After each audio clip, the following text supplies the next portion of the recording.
All right, good morning. I guess we'll get started, guys. Thank you for joining us for our first quarterly meeting of the year.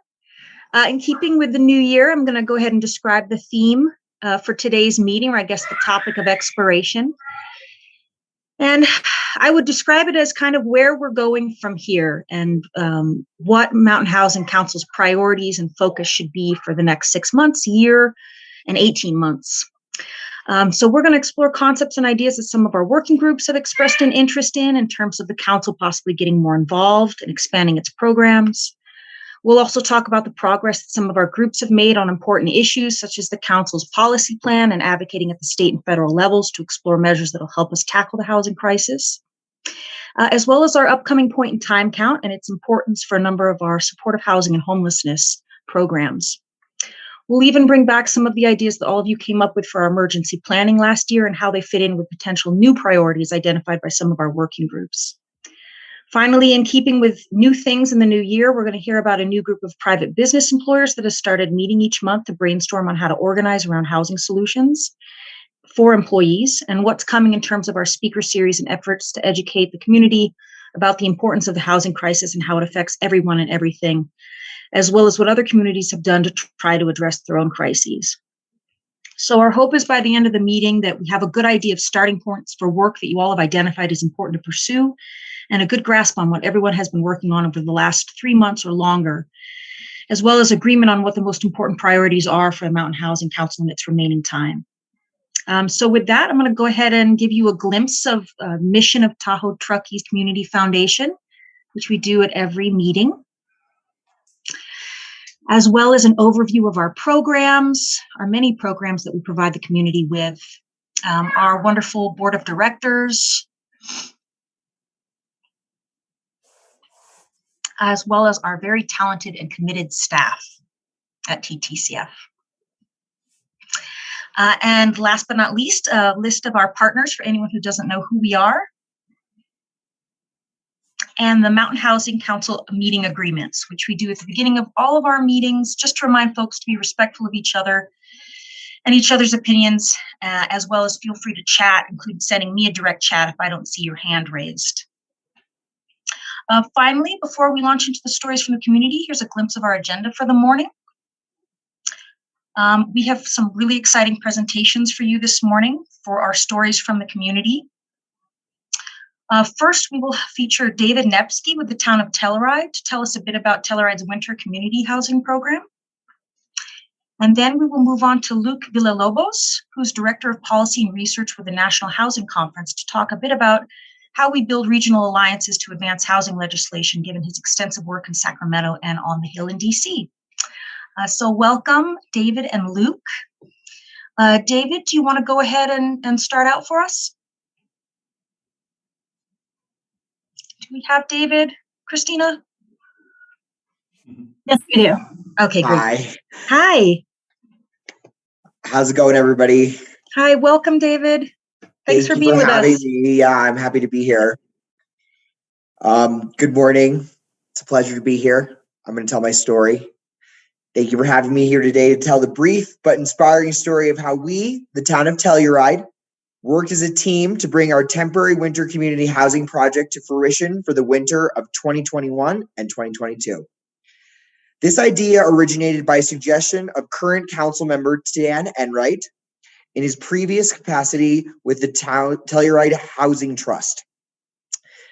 After town council voted to commence the project in Town Park, department heads collaborated and brainstormed logistical considerations to meet the quick implementation timeline.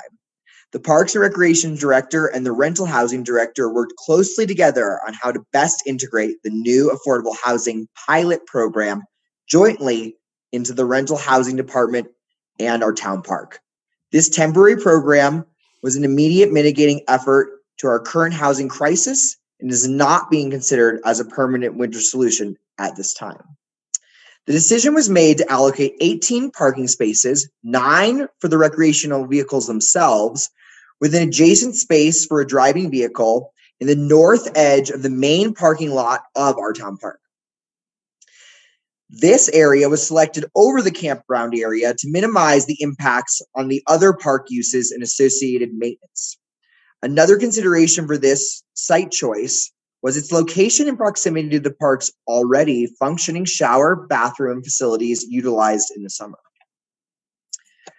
With a few minor improvements, such as the installation of a sink to wash dishes and individual door codes assigned to each resident, these facilities were subtly transformed to accommodate our new winter residents. Other associated impact mitigation planning included alternative snow removal and storage. The most important alteration to the parking lot was the installation of the electricity with an electric box to provide each recreational vehicle with a proper electrical hookup to ensure a safe and propane-free zone to eliminate the need for generators and their associated noise and odors. Our legal team drew up a ground lease and aligned this lease agreement and qualification parameters with the Rental Housing Department's Affordable Housing Program to integrate the Temporary Winter Community Housing Program into the existing application process. I created a webpage linked off our Rental Housing Department's homepage detailing the 3 forms required to apply for the program with a copy of the rules and regulations of the town and the lease. Information about the program and the application deadline was advertised on social media, our local newspaper, our local radio station, KOTO Community Radio, and our government website. The Rental Housing Department was responsible for processing applications, background checks, employment verification, vehicle specs, and executing leases, collecting deposits, and monthly rent payments. The Housing Department also selected a host from the pool of applicants for residency to act as the on-site supervisor in exchange for the living space. The host was already employed by the town of Telluride and had previous experience in a similar role at a campground. The residents of the Temporary Winter Community Housing Program are very much coexisting in the middle of the park's multifaceted landscape and are visible to their neighbors. All the pieces fell into place, resulting from collaborative departmental efforts just in time as fall season quickly changed to winter. As of now, we have 9 of the 9 spaces filled. Thank you very much. Great. Thank you, David. And everyone, our second speaker unfortunately had to cancel due to a family emergency. So fortunately, this means we have more question time for David. Does anyone have any questions about Telluride's program? I have a question, David. How difficult was it to get the town park available for the winter housing? There was a back and forth deliberation because we used the park so much for winter activities. Okay. And there had been a program in the early 90s that had failed previously. Okay. So this idea came from, let's try to take what happened in the past and let's, with our new team, see if we can provide this housing, with a recreational unit. And it took some back and forth, and eventually town council decided that, due to our housing crisis, that it was important that we provide these 9 spaces. And as you can tell from my story, they were all filled. Okay. And were there any concerns that by opening up the town park, there might be some kind of issues when it's not being used for housing, like there might be public safety or health issues? Yes. Well, safety is a top priority for sure. Great question, Tara. We, went through and spoke together departmentally and said, how can we make this best for all the people who are still going to be using the park facilities and for the people who are going to be living here? And what it really came down to the fact was that people are already camping in our campground and just in a different section of it, and that it would be easier to allocate this north section of our parking lot than to reinvent the wheel. So we already have a campground, we have a working facility. So we utilize those tools and harness them in order to provide these 9 slots. Great. Okay. I've got some more questions for you, but other people do too. So I'm going to turn it over to them before I give them. John Falk, you had a question? Yes. I was just interested because, as you probably are aware, the state of California is very heavily pushing towards all electrification. And I heard you make reference to the fact that, you also were trying to avoid some of the issues related to propane, the smell, the fact that it's heavier than air and can settle in and creates a hazard. The question Correct. I have is, how stable is your electrical grid, and how many times a year do you have outages, and for what length of time? Well, that's a great question. And I'm born and raised local from Telluride. I'm about to turn 35 in April. And I have to say that we generally experience 1 to 2 power outages every winter, and it can be different regionally. So far, we haven't experienced any power outages this season. So far, so good. I think every year it gets a little better. I remember the old days where we would be out of power for 3 days at a time due to heavy snowfall. But with climate change and just the way the world's going, we haven't had any issues with our electrical problem or issues. Hey, Claire, you had a question? I think she Yes. Yeah, go ahead. Yes, thanks. I wondered how many applications you received, and were 9 spaces adequate to meet the need? Well, we did receive the maximum amount of applications. So we, until last night, I confirmed we had our last person sign their lease. So we've had the spaces being filled as people have wanted them. So it has been helpful, and even though it may seem small, it's mattered to each person, and we've been able to provide them with affordable housing right in the heart of our town. Thank you. Yeah, you're welcome. Steve, did you want to ask your questions? They're good ones. Yeah, sure. First, David, it's an inspiring story. Kudos to you guys for taking this action. It's something that, like, as you know, we're considering here. But Yes. number one, I was curious about whether or not the town owns the park and the campground and all the infrastructure, or this required any specific cross-agency collaboration. That's number one. And then number two, I'm curious about whether or not it required any specific changes to permitting or town codes to allow the use. Great. So the town does own the town park and runs it, which made that easy. There were some issues with overnight camping that we had to address. We didn't want other people to poach the parking lot, basically. So as a public information officer, I made sure to make proper signage and remind people of our rules and regulations, and that this was a pilot program, and have an informational QR code along with our signs so that people could look up our program, and it would be linked to the webpage that I created showing our program. So yes, we did have to reinforce certain regulations that we put in the past, as there's no overnight camping allowed in our parking lot. However, for our pilot program, we allocated the 9 spaces so people could live there. Great, thanks. You're welcome.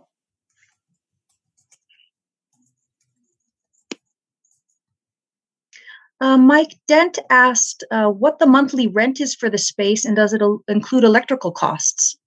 So the monthly rent for the space is $300 a month.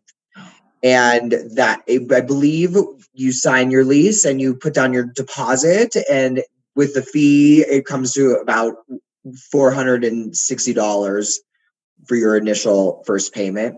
But it's $300 a month. We were trying to make it as low as possible so that people would understand that we're really striving for an affordable housing program during this housing crisis. Did you have any like quality standards for the vehicles that moved in? No. Did they have to be to have a side door or not have a piece of plywood on it? We were more relaxed with our parameters of which type of recreational vehicle could be parked there. I did my research and realized that lots of RV parks have rules where your RV has to be a current RV in the last 10 years. And that's a great question, Mike. Mm-hmm. And we didn't have any of those type of parameters. What we were checking for was safety first and registration, obviously. Yeah. And that's why we went the electrical route so we would avoid a propane situation, as John brought up before. Thanks. So thank you for that question. Okay. All right. So Stacy asked what the plan is beyond this winter for the pilot program, if any plans have been made. That is up to our town council. This has been a success so far. So my heart, my gut hopes, that we would continue on with this program as, we face housing crises in our winter ski area communities. We all kind of face the same similar challenges. And this so far has been a success, which is great because in the early 90s, it was a failure. And I'm glad that we were able to take that and turn it into something that's for now appearing to be working for our community. Great. Dave asked if anyone was turned down who applied for a space and why. So I guess maybe how you selected who was going to get the spaces would be helpful. I'll explain how we selected the spaces. Melanie Wasserman is our rental housing department director, and all of the housing department, they received the applications. And sorry, could you remind me the question? Yeah, he asked if anyone was turned down and why. So I guess just how you selected who got the spaces. Guys, I imagine you had more applications.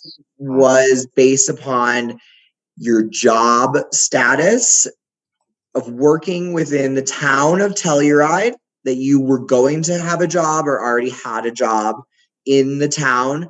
And then if there were members of the community that were outside of town that worked for, let's say, the ski resort or another area in the R1 school district, they would be included as well. And so far, everybody who has applied works and lives now in Telluride.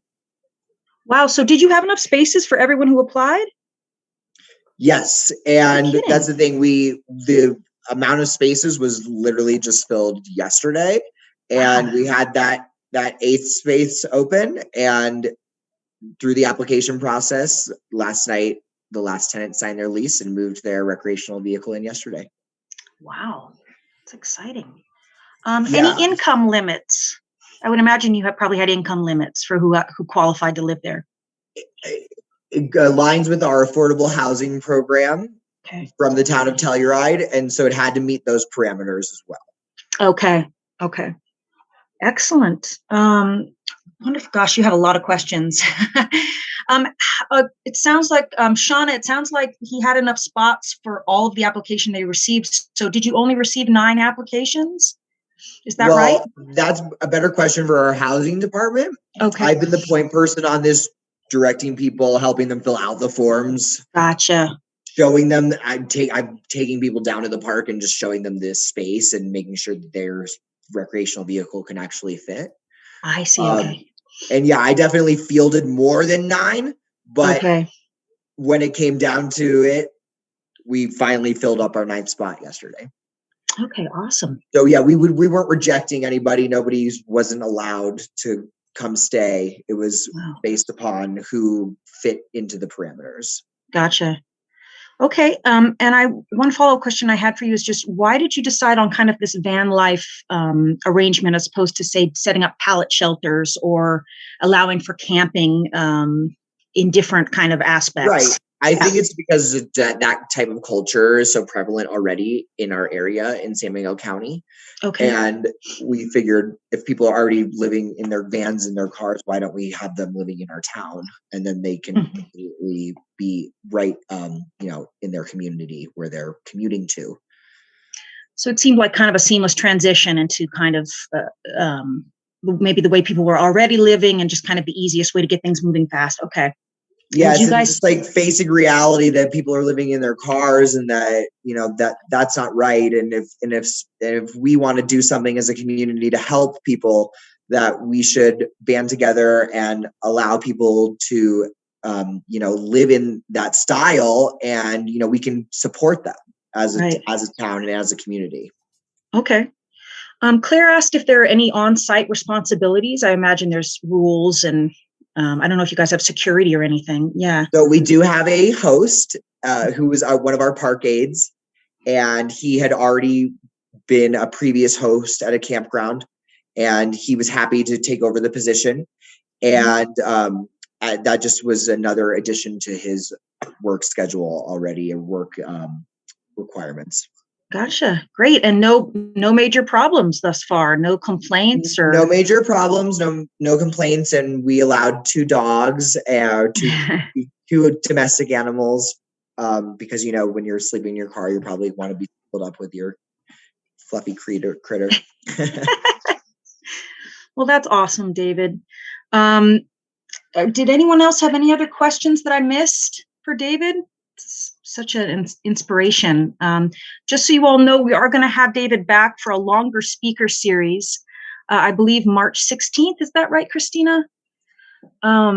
Yeah, we'll have him featured in our speaker series in March, so that folks can hear a little bit more about the program and ask him more questions. So thank you so much, David. This has been really interesting. Oh, Dave Wilderotter, you had one last question? Yes, you mentioned that the town had parameters for qualification for income. Was that set up by the town? Is it a state or county regulation, or we're a home rule charter, and so that's set up by our town council and our mayor, and is reviewed.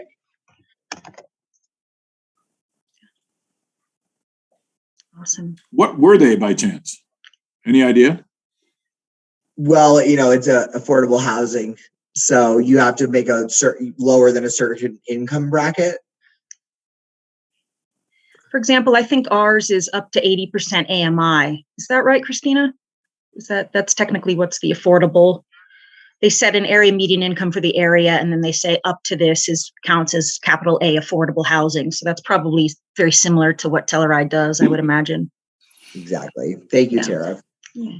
Thank you so much, David, again. And we look forward to having you back on March 16th. This has been really inspirational. I hope we're able to do something very similar to this, because we really need a program.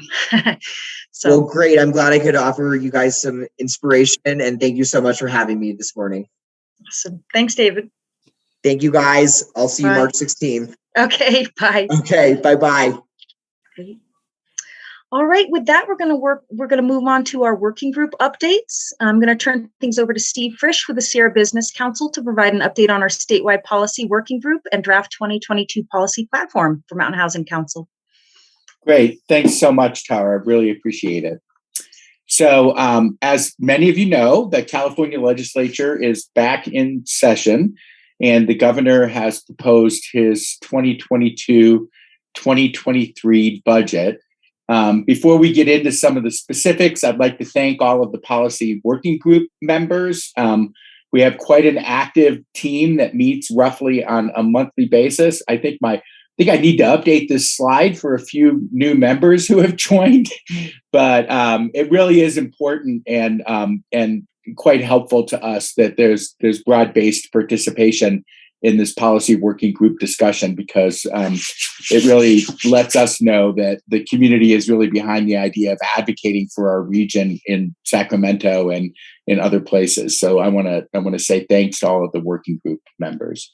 The governor's proposed budget for 2022-2023 had some interesting items in the budget message.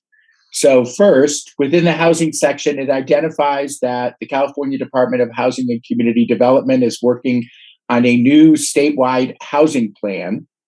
And that housing plan is due out mid-year this year, and is expected to focus in a number of different areas on ramping up building construction. Many of you know that there were about 120,000 new building permits across the entire state of California last year. That's compared to the 3.4 million unit dearth in housing units that we have in the state.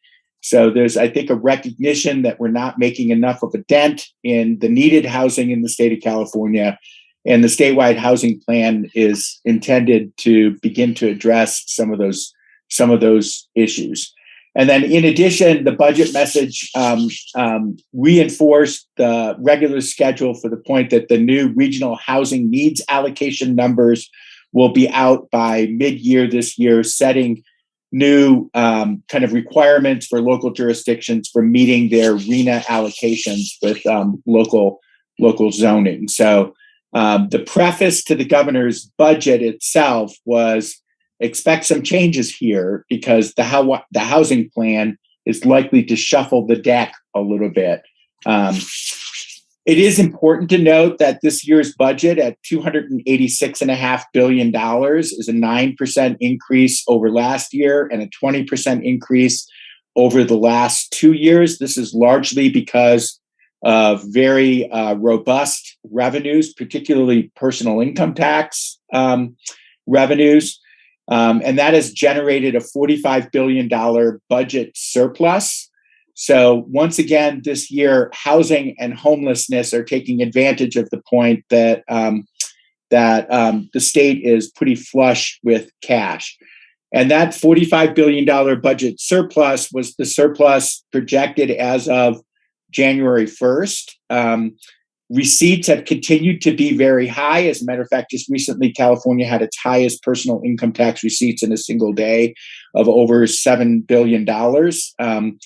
So it is anticipated that that budget surplus will grow between now and the May revision of the budget that the governor does and proposes to the legislature. So I think we could see additional housing and homelessness funding allocated at the May revise. But with that said, the proposed budget fully funded last year's commitment of roughly $20 billion towards housing and homelessness programs, and then added another $17 billion in this year's budget in a broad range of housing and homelessness programs. We can provide more detail on specifically what all of those were. We have provided that detail to the policy committee, but needless to say, we're watching that very closely. But I think of note to our region, there's an additional $500 million in the infill infrastructure grant program. And there is clearly in the governor's budget message a focus on encouraging infill development and increasing the focus on infill development.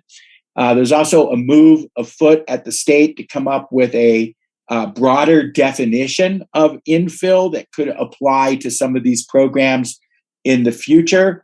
And we are expecting to see legislation around that either this year or at the beginning of next year's legislative session. There's an additional $300 million in the Affordable Housing Sustainable Communities program. That's in addition to the continuously appropriated money that goes into AHSC. So there's probably going to be about $500 million total in the AHSC program this year that many of our local projects have taken advantage of over the years. So that continues to be a program that could be valuable to local developers. And there is a 10% rural set aside still in that program. So that has benefited us in the sense that our region is defined by the state as a rural region for the purposes of the set aside. And then there's a little over $1 billion in additional funding in the low income housing tax credit program, including $500 million of that previously mentioned budget surplus that was a one-time appropriation into the LIHTC program, or a proposed one-time appropriation into the LIHTC program. So we're seeing kind of continued progress in this area. On homelessness, another very large allocation around homelessness, as I'm sure many of you have noticed, it's a major issue. And with this, I'm going to be a little bit editorializing here, but with this being an election year and homelessness being such a huge issue in California's urban centers, I think we can expect to see a lot of focus in the legislature on homelessness this year. So that money included $4.2 billion in existing intervention programs and an additional $1.3 billion in Project Home Key. Project Home Key has kind of become one of the keystone programs that people have been touting. So this might create some opportunities for some of our jurisdictions to look at additional Project Home Key programs. But I think the governor's budget proposal also leaves a really big question on the table, which is how much is the excess surplus going to be and how much of it is going to go to housing. So many of you may know that there is a California constitutional amendment called the GAN limit, which requires budget surplus above a certain amount to be returned to the taxpayers in the form of some kind of tax rebates or used for infrastructure or capital improvement projects.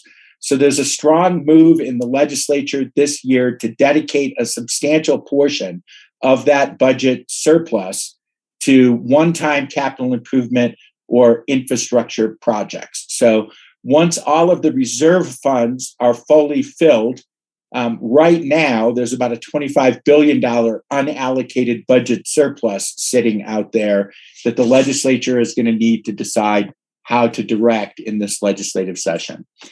Next slide, please.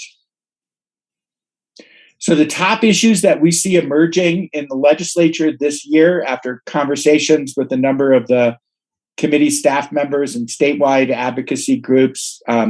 Number one, there's continued focus on the nexus between wildfire and housing. And I think we can expect to see movement on several of the bills that have sought to move new development out of high hazard zones or wildland urban interface areas. And our main focus has been on creating mitigation measures that allow for high hazard zones and wildland urban interfaces to be used for housing if we can make sure it's done safely and with local mitigation measures. So this is a very tough issue, and it's now being talked about widely across the state as the scale and the impact of wildfires has increased. As I mentioned, there's a significant increase attention in the governor's budget on infill development. As guidelines are being written for many of the housing programs, I think we can expect to see more pressure for those housing programs to focus more on infill development. And there's a couple of different reasons behind that. One of them is this wildland urban interface issue, but the second one is that right now, the California Air Resources Board is updating the AB 32 scoping plan, and they're looking at the connection between infill development and reducing greenhouse gas emissions. So I think this is another issue that we're watching very closely, that state housing policy is beginning to merge much more closely with state climate policy. And, for years I have said housing is climate, but I think what we're seeing now is we're beginning to see the merger of these two policy areas in Sacramento in a way that it could significantly impact where housing program funding is directed in the future. And we think that's something we really need to keep an eye on. Another big issue is insurance reform. This has been a significant topic of conversation within our working group. We at SBC have been working directly with the California Insurance Commissioner, looking at some new insurance reform concepts that are being generated from the Insurance Commissioner's office, largely as a result of the Camp Fire.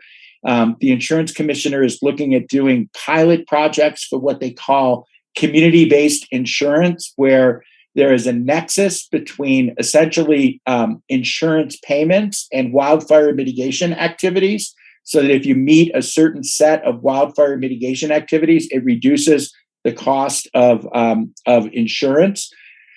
We think that shows real promise, and there seems to be traction in the legislature for some kind of reform in order to reduce pressure on the California Fair Plan program, which is becoming oversubscribed and is leading to increasing insurance rates under the Fair Plan.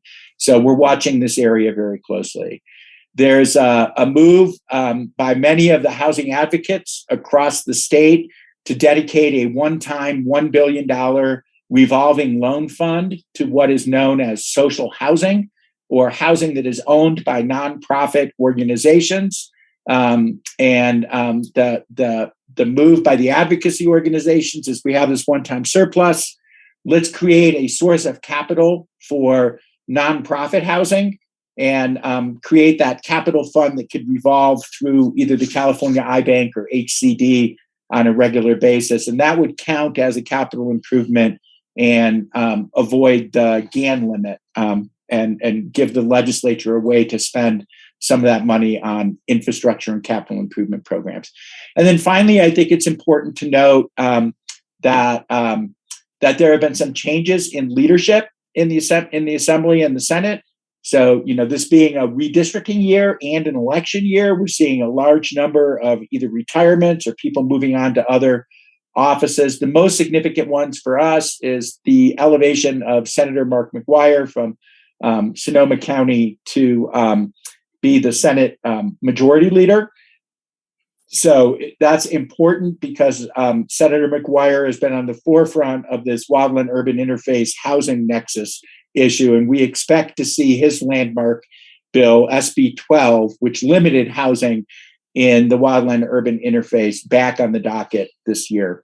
And then the other change in leadership is that there's a new head of the Assembly Housing Committee in Assemblywoman Buffy Wicks, which is, I think, good for the Sierra Nevada and for our region because her family is from the Sierra. We happen to know her personally at SBC, and she really understands rural issues, even though she's an urban-based legislature. So we think that will be helpful.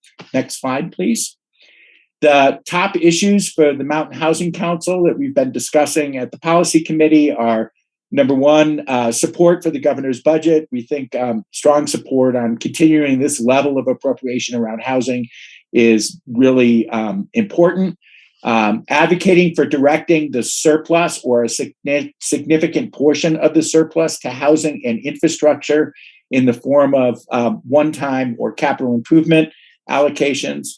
Managing that wildfire mitigation proposal to preserve housing opportunities for the local region, continuing participation in the insurance reform process, and hopefully getting a couple of those pilots directed in our region. To be honest, the North Lake Tahoe Truckee region is primed to be one of the pilot areas because of the work that's been done around wildfire mitigation in the region. Really important is increasing coordination with all of the jurisdictions.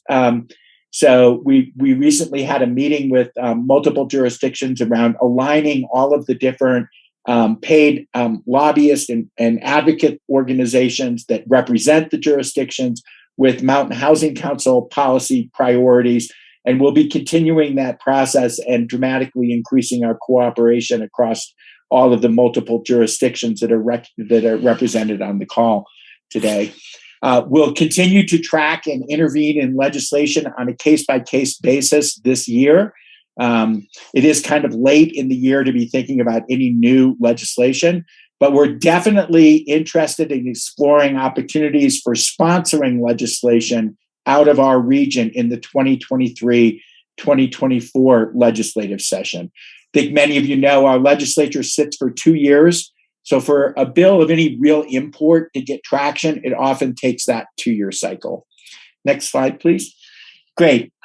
So our next policy working group is February 28th at 2 p.m. And you see the schedule for future policy working groups here. We're looking forward to seeing all of you there and working towards the legislative deadline.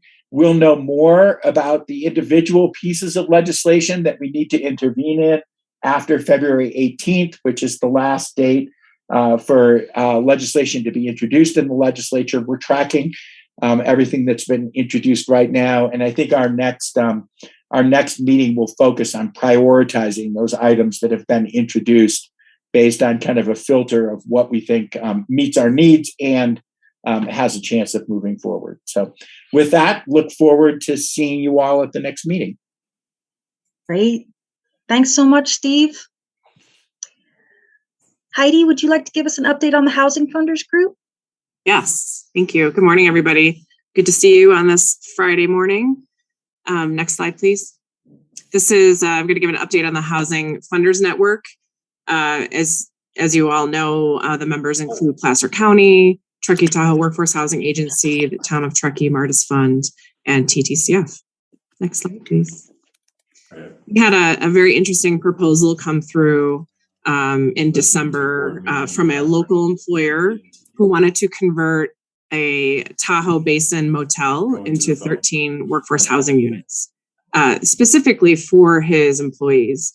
And this was definitely a case analysis of future potential proposals that we're going to be seeing. But he had requested $1 million to provide bridge funding because he didn't have the funding yet for another 3 months or so. And so it was something that happened very quickly. He was able to secure additional outside sources, but then some of the things that we learned and barriers along the way was that he wasn't able to obtain insurance, which really sort of sealed the deal for him. And the time constraints, I think we had like 21 days to hold these discussions, try and get our boards to be nimble. You know, it was around the holidays. There were just a ton of barriers in this project. And, you know, we realize moving forward that this type of project, while really important, that on the back end for funding, there are just so many barriers and from all aspects. So this was a really interesting project, and we hope that sometime down the road it can get funded somehow, or he's able to obtain insurance or find a future project. But yeah, Stacy, did you want to add anything? Yeah, I think it's really challenging because there are employers who want to be able to move quickly and take over properties that go up for sale that can be converted to workforce housing. And if the private developer or the employer, whoever isn't public agency or nonprofit, if the private entity wanting to take it on, if they don't have kind of a high risk profile, like buying property that can't be insured, or liquid cash in the bank, so that they can jump and compete with the the other buyers out there, then I think we just continue to watch these properties kind of go by the wayside. And I think for a lot of our partners, it's just really frustrating to see, that kind of lost opportunity. I think that's it. I mean, I think as we look at our region and the philanthropic and public dollars available, I think on some level we're going to have to prioritize also what we can accomplish to serve the most people with the dollars that we have. And so I think that the reality also is that oftentimes the private interests, even if it is specific for workforce, can't guarantee a level of public agency or nonprofit charitable benefit. So for taxpayer dollars, it has to be open to anybody to be able to use those public dollars. It can't be targeted just to a small group of employees of 1 or 2 or 3 organizations. So there's a misalignment there. And then with charitable dollars going towards these efforts, again, you have to have a similar, most charitable benefit that can be accomplished. And so when we're looking at our economy and our workforce and trying to solve these problems, there's a significant amount of challenges on the timing, accessing flexible funds that don't have a lot of strings attached, and navigating kind of the private interests and risk tolerance across all of them. So yeah, just wanted to share that there was a group of people literally during the week of Christmas working really hard to try and figure out how to thread this needle. And it just continues to be a learning experience for all of us in what seems like a very simple idea. Let's just start to, get some dollars on the table to purchase these properties. Thank you.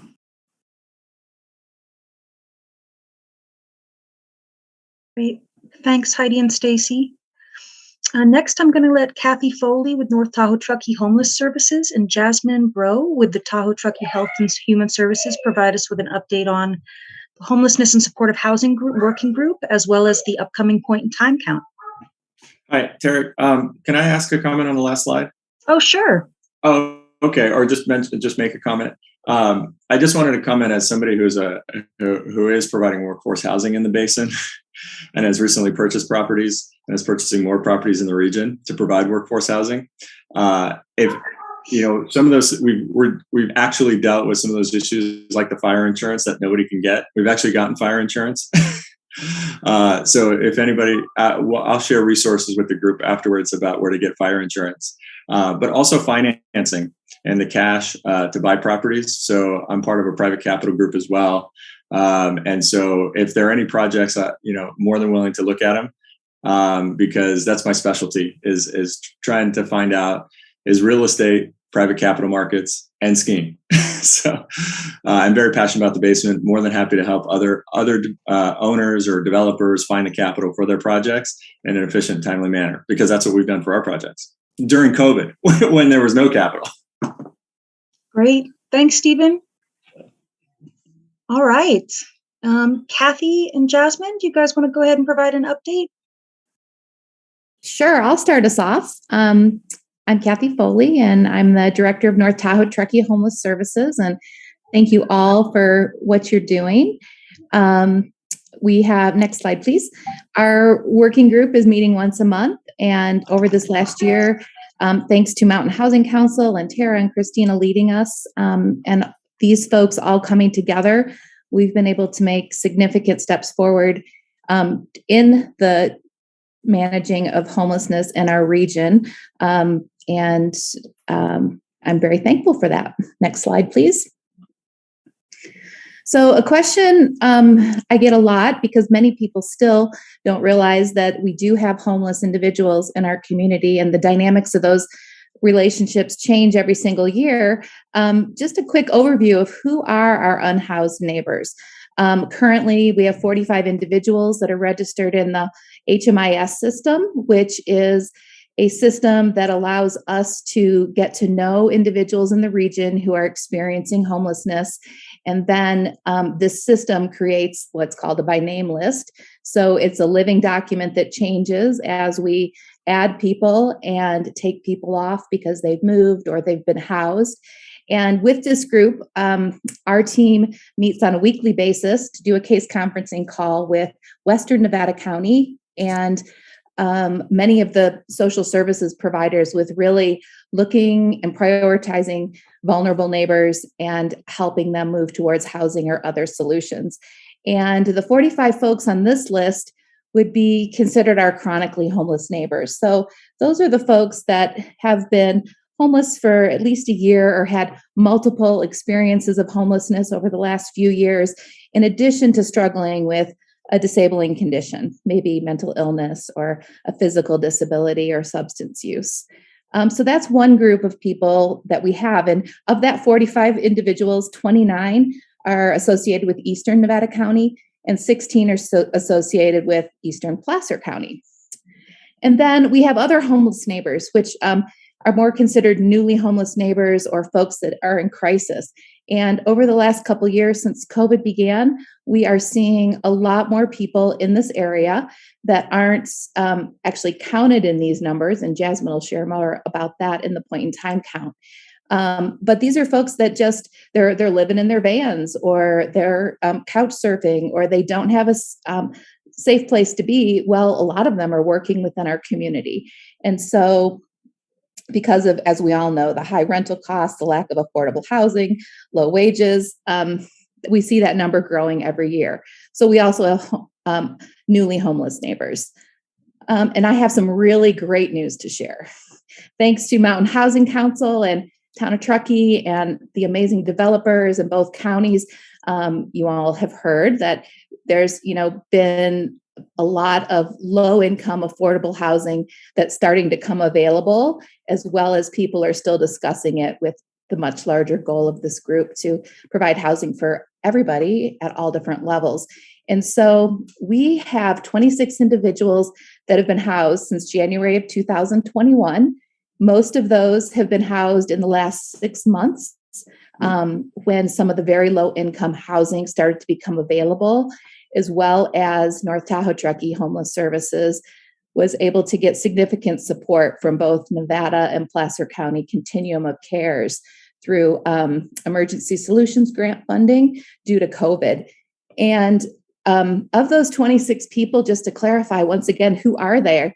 19 of those folks were chronically homeless and 7 were newly homeless. 3 of those people have lived here less than a year. 8 of those people have been here between 1 and 5 years. 1 between 5 and 10 years. But 14 of those folks have lived in our region for more than 10 years. So they are our neighbors. They're our people. They're part of our tribe. Next slide, please. And so with housing and affordable housing and very low income housing being really the solution to homelessness and caring for our neighbors, we still are actively running the emergency safety net services that started back in 2015. And so currently we still have the day center that's open every Tuesday, Wednesday, and Thursday from 9 until 2, which allows anybody who's unhoused or anybody who's just in need of these services to come by and get a shower, get a meal, connect with a case manager, and learn more about housing options or ways to address whatever crisis they might be in. These are our current numbers as of January 18th. And then we also have the Emergency Warming Center, which is just a weather-triggered space. So it's only open on very severe weather nights. And we've been open, as of the 18th, we were open 18 nights. We were open last night and we're open through most of this weekend because of the really cold temperatures. And these are our numbers in that situation. An additional piece of the puzzle that our region has always sort of dealt with is what to do when the roads close both directions, when you can't head down to Reno and you can't get over the summit.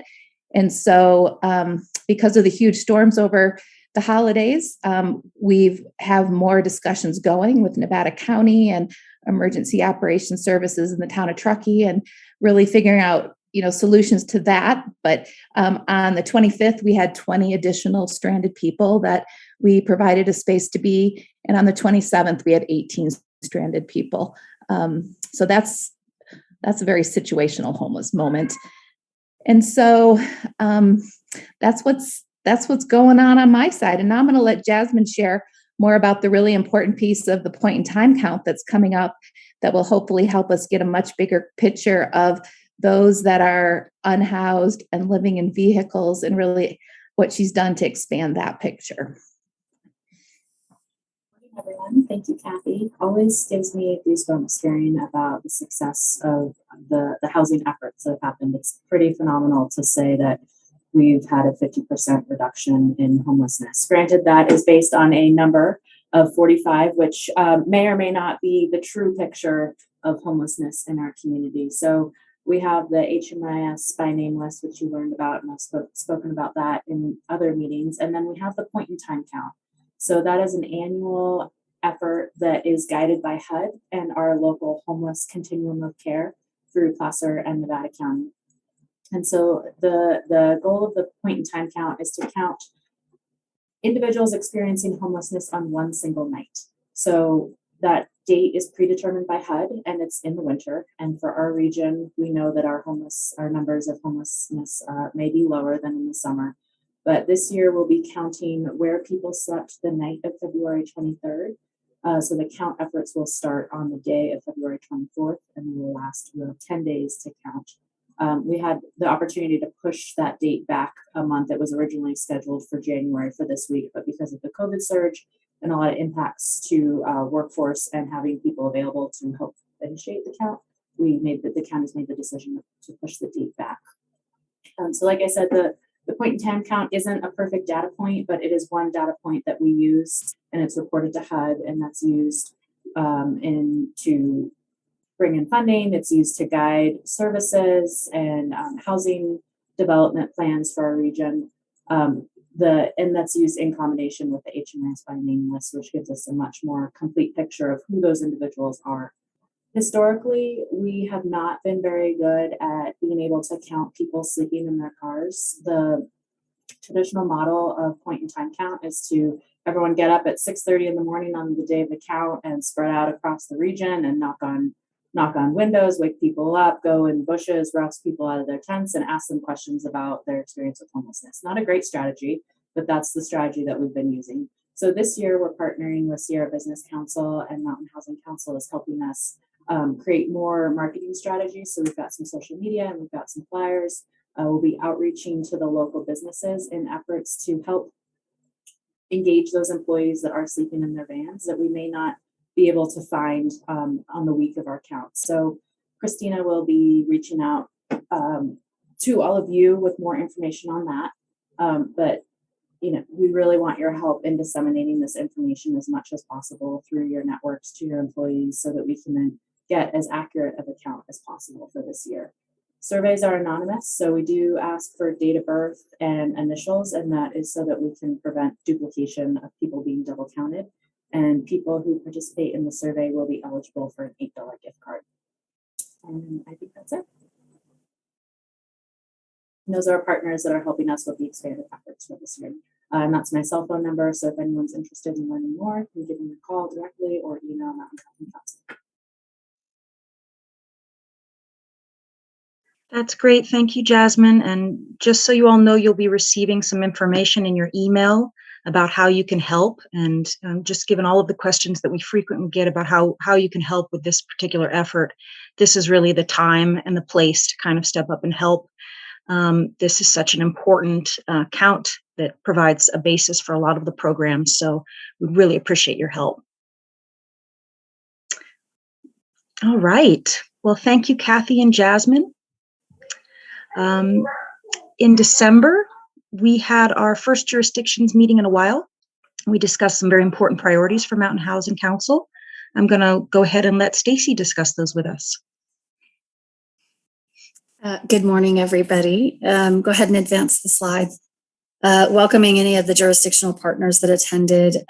Really, this is just a small working group that comes together to kind of cross-check strategies and help guide the conversations at Mountain Housing Council based on how it matches up to the priorities within the public agencies, but also it kind of goes both ways. And conversation really centered on a couple things, this idea of continuing to look at our region as one ecosystem of housing.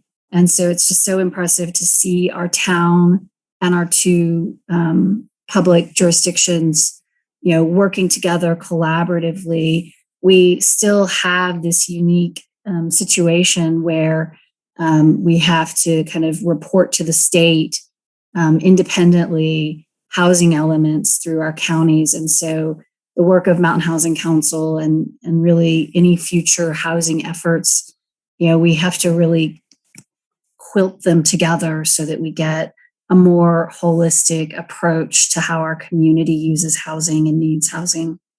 Other conversations were around tax credits. There are tax credits available for affordable housing, as we know, and we started to get into what does that mean exactly. We all, recognize it's tied to a median income that is set at the federal level. But there's conversation about, wouldn't it be nice if we could get tax credits for housing that's tied to workforce, full-time residents, no matter what the income is, so that we can hit those missing middle gaps. Other conversations around vacancy and second home taxes and what other communities are doing. Next slide, please. Oh, and then finally, really looking at what Steve mentioned earlier, which is convening our lobbyists across our public agencies and any of our associations as well that are part of Mountain Housing Council for a meeting to present our platform and priorities, as well as hear kind of across the different agencies what theirs are and help to inform that.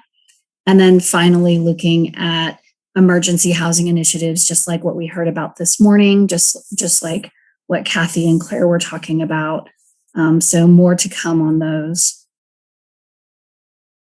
All right, that's it, I think, unless there's anything to add from our jurisdictions. And Christina, did I get through all my slides? I don't know what's next. Okay, great. Thank you. Great. Any questions from anyone? All right. Thanks, Stacy. We also have a new group of private business employers that's now meeting once a month to brainstorm on housing solutions for employees and learn more about different options that might be available to them as employers when it comes to employee housing. I'm going to go ahead and let Dave Wilderwater briefly touch on that. Dave?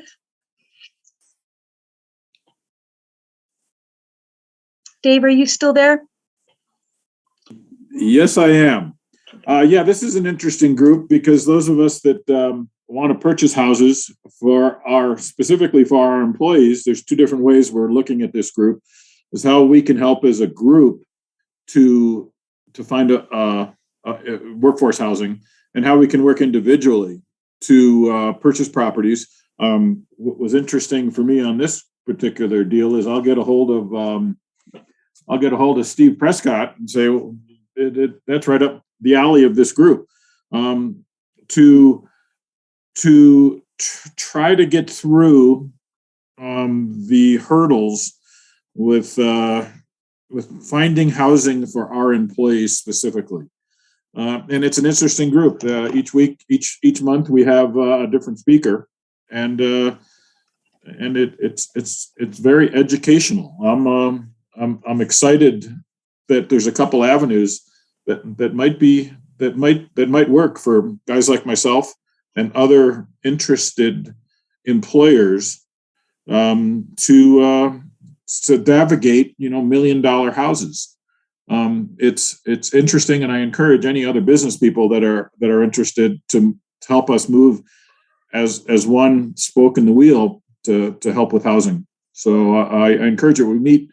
I think it's the last Thursday of every month at noon, and Tara runs this group. And I hear it all the time that from business owners that we got to work, we got to do it, we got to move this forward. Well, let's jump on board and see where it goes from here. Thanks, Tara. Awesome. Thanks so much, Dave. Thanks for being such an active participant and dedicated to the issue. Does anyone have any questions about this group? All right. Well, before we break, we're just going to provide a glimpse into some upcoming speaker topics that we have coming up in February and March. We'll be covering everything from the effects that SB 9 and 10 could have on single-family zoning in our region, to transitioning to green affordable housing that helps us as we experience both housing and climate crises, to the prospects that 3D homes may provide in terms of helping us solve the housing crisis, and then a longer hour, as we mentioned earlier, with David Nepsky from the Telluride Temporary Winter Program for those who want to find out more about it and kind of how it all happened and how it's going. Christina, if you want to go ahead and flash to our website as well, you can also access all of the many recordings of the speaker series that we've had. We've offered a number of topics from financing, commuting housing to different types of wildfire resilient home materials like earth blocks and hempcrete, to a number of other topics that we've, housing budget allocations and all of that, how to work with the legislature on getting more money for housing, how to use property radar, which we provide to our partners as a service in order to access unlisted commercial listings. So just a whole host of topics that have all been recorded. If you ever want to access them, just go to the Mountain Housing Council website and click on speaker series. So that's there for you as well. All right, great. Well, we finished up a little bit early. I'm going to go ahead and let you guys take a break for 10 minutes or almost 10 minutes. Let's go ahead and meet back at 9:15. Do you want to go ahead and change that, Christina, to 9:15 since we're a little bit ahead of our schedule? I'll just write it here in the thing. We'll see you all back at 9:15.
All right, welcome back, everybody. I'm going to let Stacy discuss one of the main focuses of today's meeting, and that's how we prioritize our remaining time with Mountain Housing Council to put in place some of the most helpful programs to help facilitate housing solutions in our region. We've already made a good amount of progress on some of these, but we've got some progress to make on additional ideas that you all had. So, Stacy, take it away. Thank you. I'm so glad you said my name because I was pounding away at emails. I was like, oh, yeah, I forgot. I'm in the middle of a meeting. How quickly I can go deep in less than 10 minutes. Okay, so you all heard from many of the working groups that we are supporting in this work, and including just continued looking at opportunities to advance incentives and programs for some of the housing that represents second homeowners or looking for solutions for seasonal work. So those have all really kind of taken a new layer of importance since that emergency meeting we talked about last summer. But the two topics that I'm hoping we can take some time together today and explore and help give staff some direction and some hopefully additional leadership and thinking is around what we talked about earlier today, which is emergency workforce housing. And this is the idea of using public lands, thinking creatively about how to support those of our community members who are living in their cars or in their vans. So that's one piece, and we definitely got our engines revving for that this morning. And then the other is really one of the recommendations coming out of our regional housing implementation plan to explore a hub, and more specifically, not necessarily a housing authority. I'm not sure how that kind of came into the bullet. Sorry about that. But more an entity that helps private developers navigate the process of bringing housing to the community, whether it is seeking entitlements and permitting, and the processes, navigating the processes for the through jurisdictions, to exploring how to develop community engagement and education about the project, to being able to access public dollars and community dollars for the financing. And so we're going to break into two rooms, and I'm going to ask Christina to guide us. But one room is going to be focused on these emergency workforce housing solutions. And so many of our public agencies, I hope, will find their way to that particular conversation, because so much of it is about coordinating at that level, rethinking existing public assets to advance that.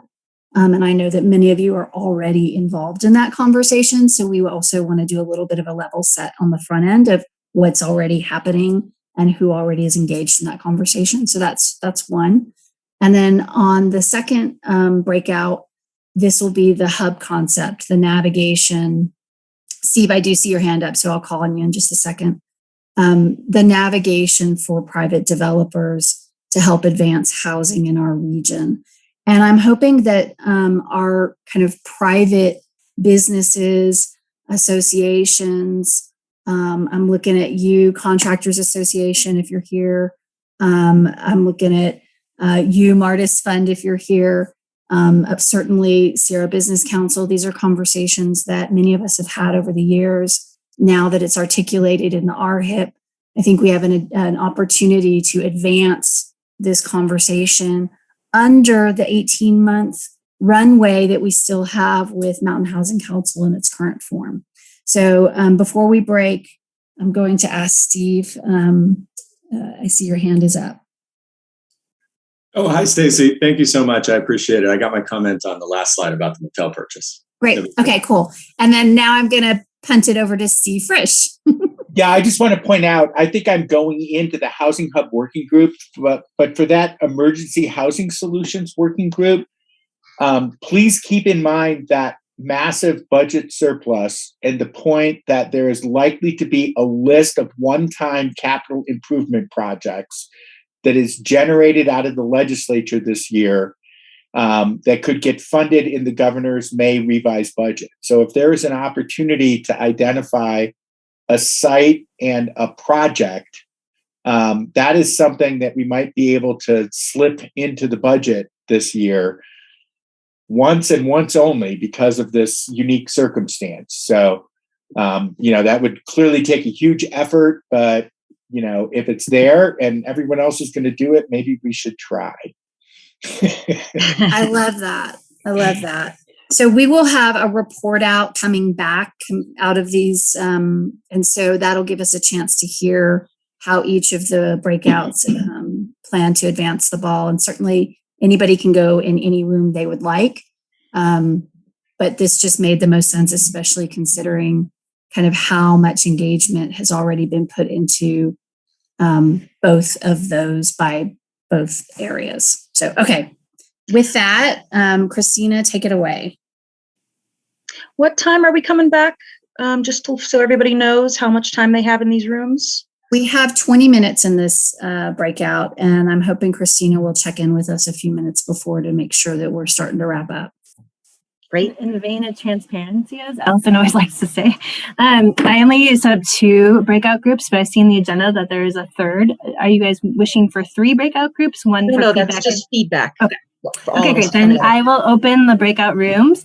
You have the option to join, as Stacy said. So if you don't see it pop up on your screen, if you go to your toolbar, click on more, click on breakout rooms, and then you can just click where you want to go. If anyone's having trouble, just raise your hand or go off mic and I will assign you to a room. Great. Thanks. Mm-hmm. Oops, sorry.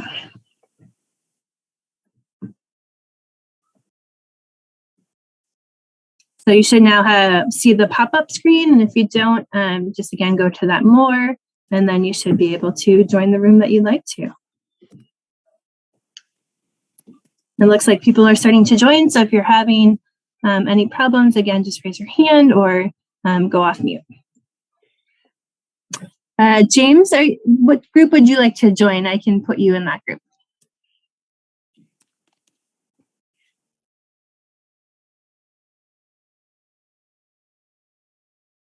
Hi. Is that Shauna? Shauna. Hi. Everybody's moving around. I know. Who's talking? Hi, Jill Sanford. Hi, Emily Vitus. Good to see you. You too. Got the crew on here. Yep. Out in full force today. Good to see everybody. I was just going to wait for a few more people to get started. Okay, I'll just go ahead and get started. So let's see. There we go. Looks like we had a little bit of a traffic jam into the room. How many of y'all are sick of Zooms? I have a feeling that there's going to be like a rebellion in the springtime when the weather gets nice and nobody wants to be on a Zoom anymore. I don't think anybody's going back to. I'm good, thank you. What were you going to say, Emily? I was just like, Heidi and I were just talking about how much we miss the in-person Mountain Housing Council meetings just for that camaraderie and connection. I agree, but I don't think we're ever going back to normal work again. Steve, how do I buy gloves like you've got? I mean, be that cool. I couldn't be that cool, but I could. Yeah. All right. Yeah, this is my concession to old age. I get cold in my office. Oh. Well, notice what I'm doing here. All right, you guys, let's jump in here. So how many of you have participated in one of the public meetings or were part of actually helping shape the regional housing implementation plan? Can you just wave for me? Yep, great. So I see the usual suspects. And then at the last Mountain Housing Council meeting, we did present the full regional housing implementation plan, which covers the most recent data snapshot of how our community is doing and what the true needs are. It also proposes this concept of pitch sheets where we identify parcels within our community, within our region, and apply kind of a lens of optimizing it for housing and what that might look like, what incentives and programs could potentially be available. Another addition to the implementation plan was this idea of regional actions happening within our jurisdiction. So we now have an inventory of all the different programs and policies that our different jurisdictions use to help incentivize programming. So a lot of good work has been done there, but one of the additional pieces that was walked around through the process of the plan was this concept of a hub. I'm going to see if you please mute yourself.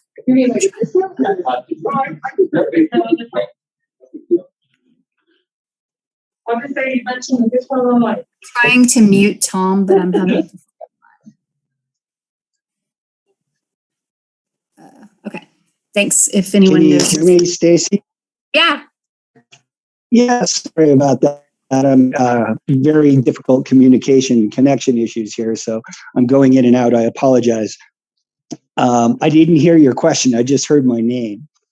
I wondered if you could mute yourself. That's funny. I agree. I'll give you a chance to talk in a second, I promise.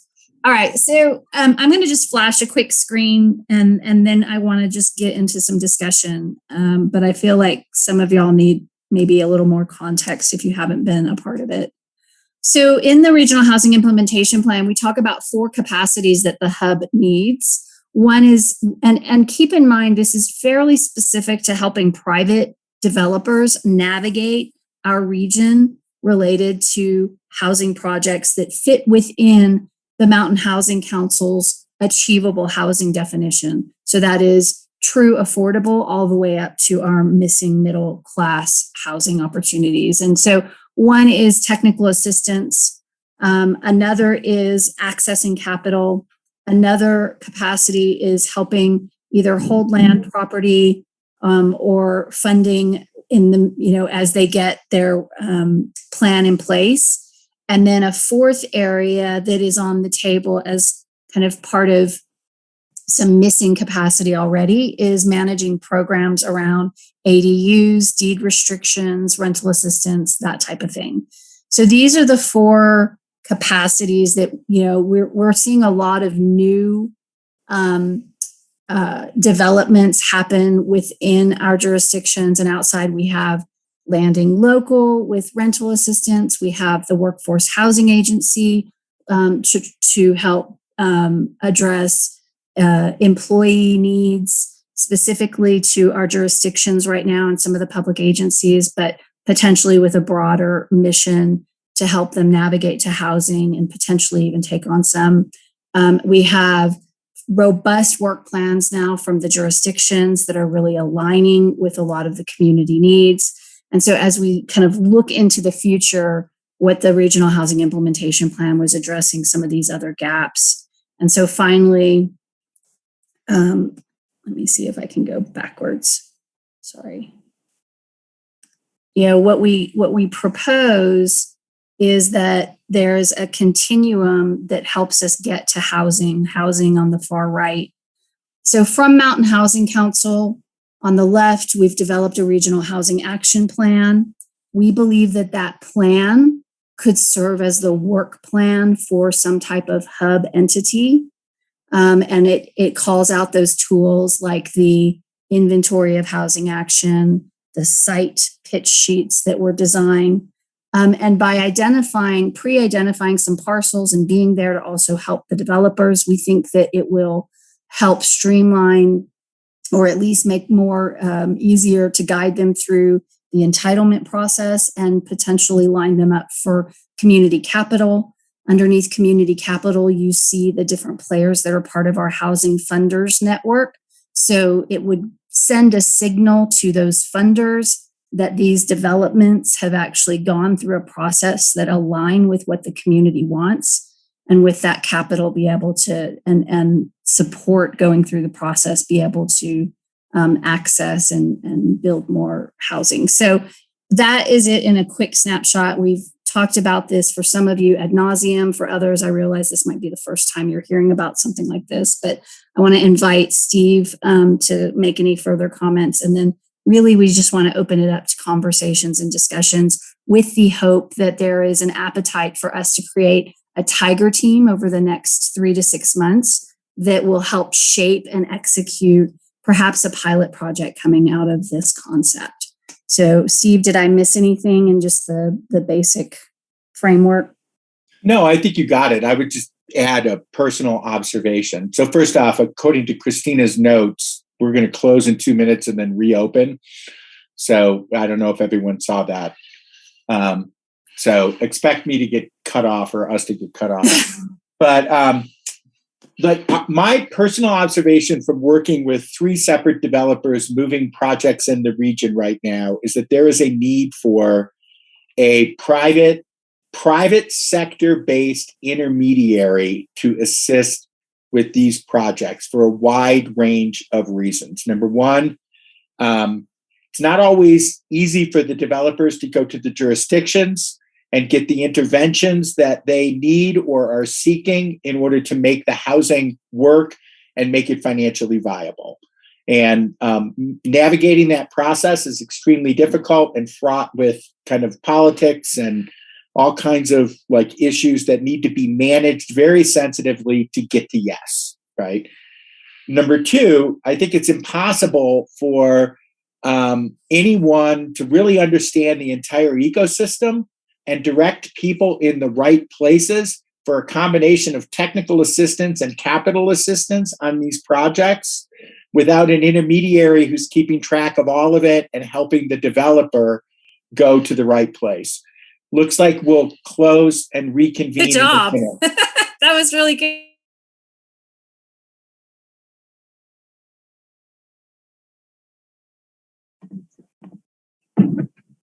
I really apologize, everyone. I thought I had changed it much earlier, but apparently the settings stayed.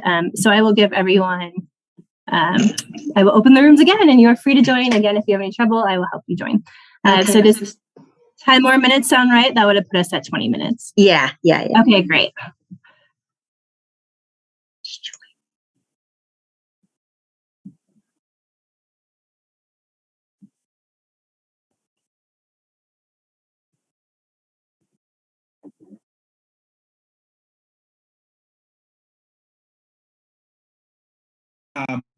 Like that regional housing action plan and the AHA process and the cut sheet process actually created a framework, I think, for us to identify like 8 to 10 priority projects in the region and really try to drive them to completion in the next 10 years.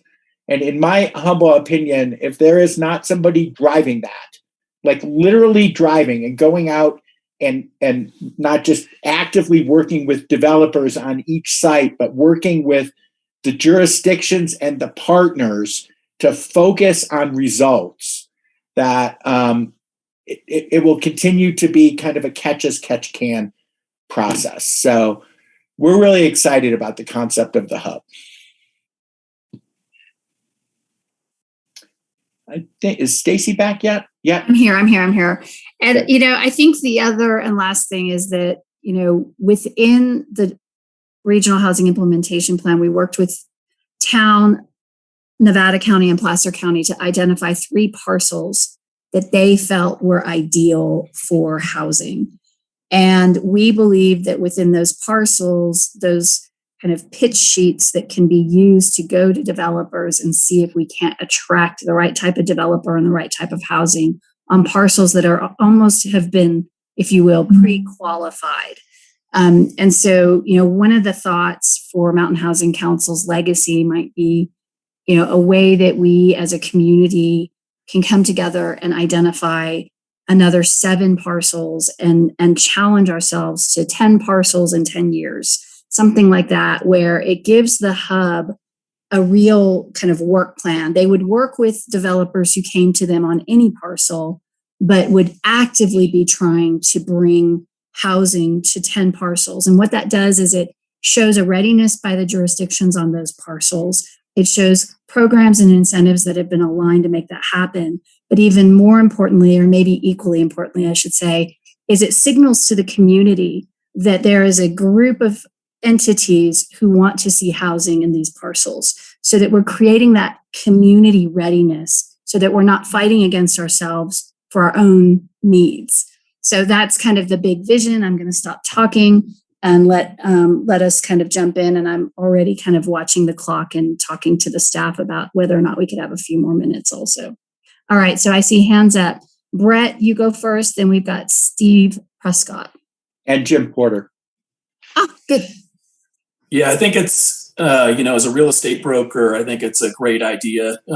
Just even on smaller projects, you hear from clients about how difficult it is to navigate the process. And so in turn, I think one of the key benefits of this is for the municipalities to really understand patterns that people are running into, and to try to get rid of some of those obstacles, rather than, I think currently what they might be seen as kind of a one-off. This developer has a one-off, this one has a one-off, whereas this hub, I think, will be able to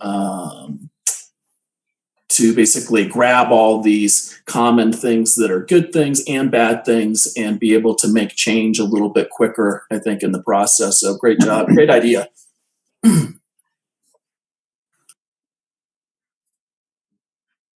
Great. Thank you, Steve. Prescott?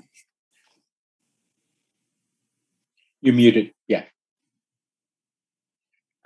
Stacy, I just want to give kudos to you, Stacy, and the rest of the MHC team for putting together a great meeting and having the breakout groups and working on the hub zone. Just a little background on myself. So I'm out of San Diego Del Mar. That's where I live. Went to San Diego State, undergrad and grad. And I was a boreal instructor 20 years ago when I was in college. And I'm the proud owner of the Kings Beach Mobile Home Park, the formerly known as O'Brien's Mobile Home Park. And so, one of the things, we're all passionate about the region, whether we come from the private sector or whatever our political beliefs are. We're all sympathetic about the region. To get developments done, it takes an incredible amount of time, capital, expertise, savviness. And one of the things that I think the HubSpot is so great, because when a developer comes to town, it's almost like he's treated as he's in purgatory by the agencies, and there's a lot of miscommunication we've noticed as well by the agencies, miscommunication among the agencies about what the technical and engineering focuses are, and the ecological and environmental standards are. But honestly, my dad is a civil engineer, and my dad's and God bless, and my dad, taught, and I took all the pre-civil engineering courses, and I interact with civil engineers on other projects. The engineering is easy compared to what developers have to face with the agencies. And so talented people and capital are only patient for so long until they move on to something else. Honestly, even in a more social perspective, even government capital is impatient. There's timelines that need to be met. It has to be spent at certain times. And if it doesn't, it goes to another group or another project. And so, or it just gets spent, the government. So they'll just spend it on something. And so I think this hub zone is incredibly fantastic. Love to be part of and bring in, other developer partners to be part of, like a developer steering committee from actual developers. Because at the end of the day, it has to be worth everybody's while. And if there's no developers that can do it or want to do it, it's just stuff on paper. So I think this hub zone is just fantastic. Jim, Emily, then John. Thank you. Jim Porter here, a local resident, and following up on Steve Reach's, one of my hero's comments, modest Steve Frisch, and my newest hero mentor, Steve Prescott. I love hearing his stuff. So this is just a little suggestion that seems like it fits into this hub. And that is, I have a client, Cascade Housing, that has a 30-unit affordable housing complex teed up and went before the Planning Commission last month. It's right by the senior complex, by the regional center, and they got slaughtered at the Planning Commission, which is very usual with that Planning Commission in Truckee. But worse yet, the NIMBYs came out and criticized the slope of the sidewalk and other things like that. And there wasn't a single person supporting. And I've talked to two council members, not specifically this particular issue, because I try and stay away from that, but this project rather. But they said, yes, it's very difficult to make a good decision when all the nays are out there in the audience. And so they were both supportive of my suggestion, and this seems like it could fit in this hub, that somehow there be a group coming out of the Mountain Housing Council, and you guys do amazing work. I'm just blown away and have been, to actually get this ball over the finish line. You do all this work, and this project is a really good project that was just converted into a senior housing complex at Shauna's suggestion, as I understand, and they're going to be coming up soon, but they're going to be there with no support at all, and all the NIMBYs are going to be there, and that makes it difficult for a planning commission or a town council. And can there be something out of this group, grown out of this group, that follows these projects? Good projects have to be vetted all the way, not just to say, okay, have a good day, good luck at the hearing level. So that's my 2 cents. Jim, just to jump in real quick, I think you just identified a critical function of the hub. That if there is early public engagement and continuous public engagement, and that is kind of projected in that regional housing implementation plan, and in particular, those pitch sheets that were a piece of it, then you can anticipate what the neighborhood objections or concerns are going to be and work to reduce those very early in the process, so that instead of people showing up to oppose, you either get to neutrality or support by the time it goes in front of a public agency. And I think that's absolutely critical. Yeah, with this developer, at my suggestion, made a lot of phone calls, a lot of meetings and all, and neutralize, if I can use that word, a lot of folks. But there's some folks that don't want something in their backyard. And it's also, in this case, is a difficult planning commission. So some support in the audience would, if merited, would be very helpful. And the other way that we're looking to solve that, Jim, because Mountain Housing Council cannot take a position on specific local developments, so that we maintain our neutrality and everybody keeps showing up to all our meetings. But what we are considering is in that employers housing network that you've been hearing about, that we feature different projects that are looking for support, so that the employers can really consider, does this fit within our workforce needs? And they can start to show up. We send e-blasts whenever there is a housing topic, but we want to be more targeted on the education front so that it inspires more people to show up to those meetings. So thank you. Emily, then John, then Tom. Thanks. On what Jim was saying, one of the comments I was going to make was the importance of this hub providing services to developers outside of those that are pursuing those 10 parcels, because we all see the need for developers to understand the landscape, support and advocacy tied to developments, et cetera. So thank you, Jim, for bringing that up. On the AHA and the hub process, thinking about the public lands, and, we have 3 of these sites that were identified in the initial, creation of the regional housing implementation plan. But as we look at what those additional 7 could be, how do we work with our public agencies who are looking to give up land, surplus land, lease land for development? I know the North Tahoe PUD, the school district, the Forest Service all have parcels available that they really want to see if housing can be developed upon.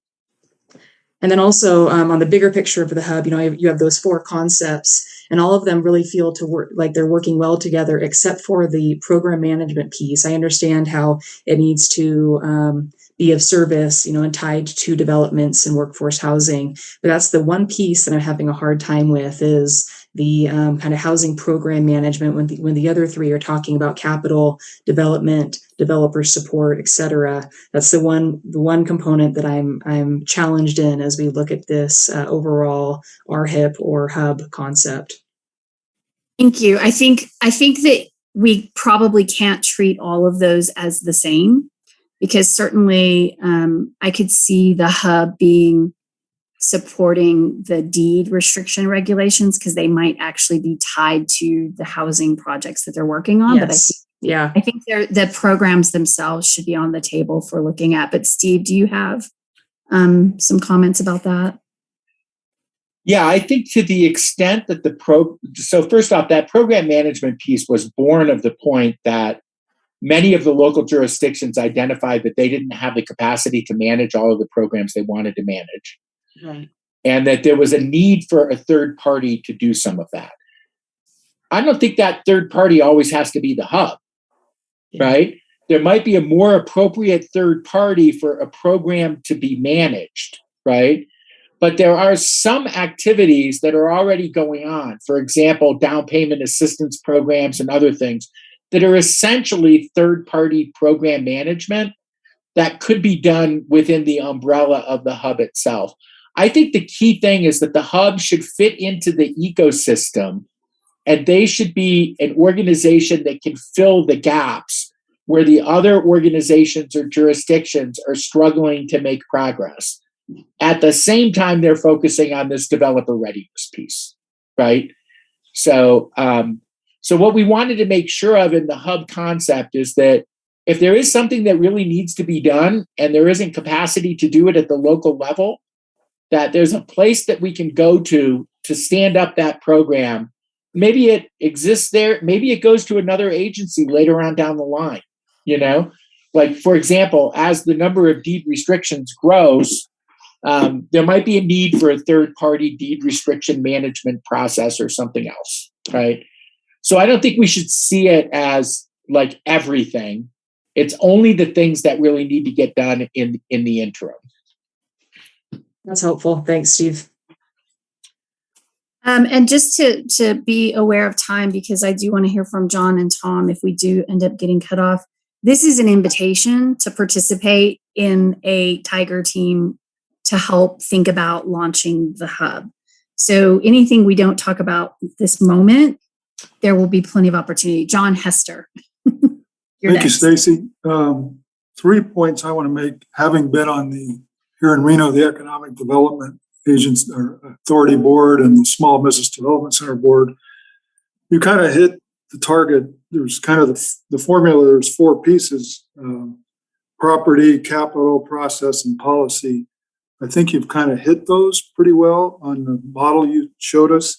But I want to talk about 2 things a little bit. One is on the policy. I think Jim Porter's exactly right. The issue is real, that you can get everything you want lined up and then go to these planning commission or city council or county board meetings and have your project go down in flames. So you need to look at some things, and I don't know if the hub's the right one to do this, like pre-entitling projects or pre-entitling things in plans. I see Shauna shaking her head. I know they've been through this at least more than they want to remember at Placer County. And the other point is, and I don't know that the hub's the right place to talk about this, but I talked about getting capital or funding. Every pro forma we've looked at, more than 50% of the cost of any of these projects is construction cost. And so I don't think we're in the position of creating new construction technologies that will change the housing market right here at the Mountain Housing Council. That's more of a larger issue. But that emphasizes to me the importance of being able to find the capital, because we need to subsidize that construction cost because it's so much.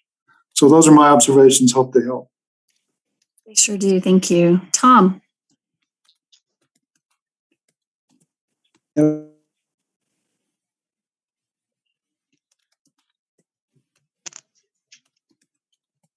Tom, I'm sorry. You cannot hear me.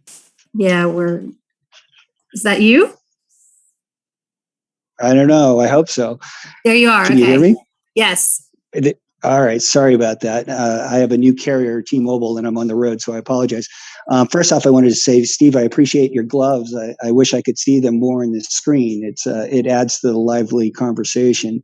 But what I was going to say is, as a developer myself that's been through the process in Nevada County, Truckee, and Placer County, and someone that does entitlements, and serving on the planning commission for a number of years, I think a key component to the hub is to actually having people from the agencies on or part of this hub structure or board.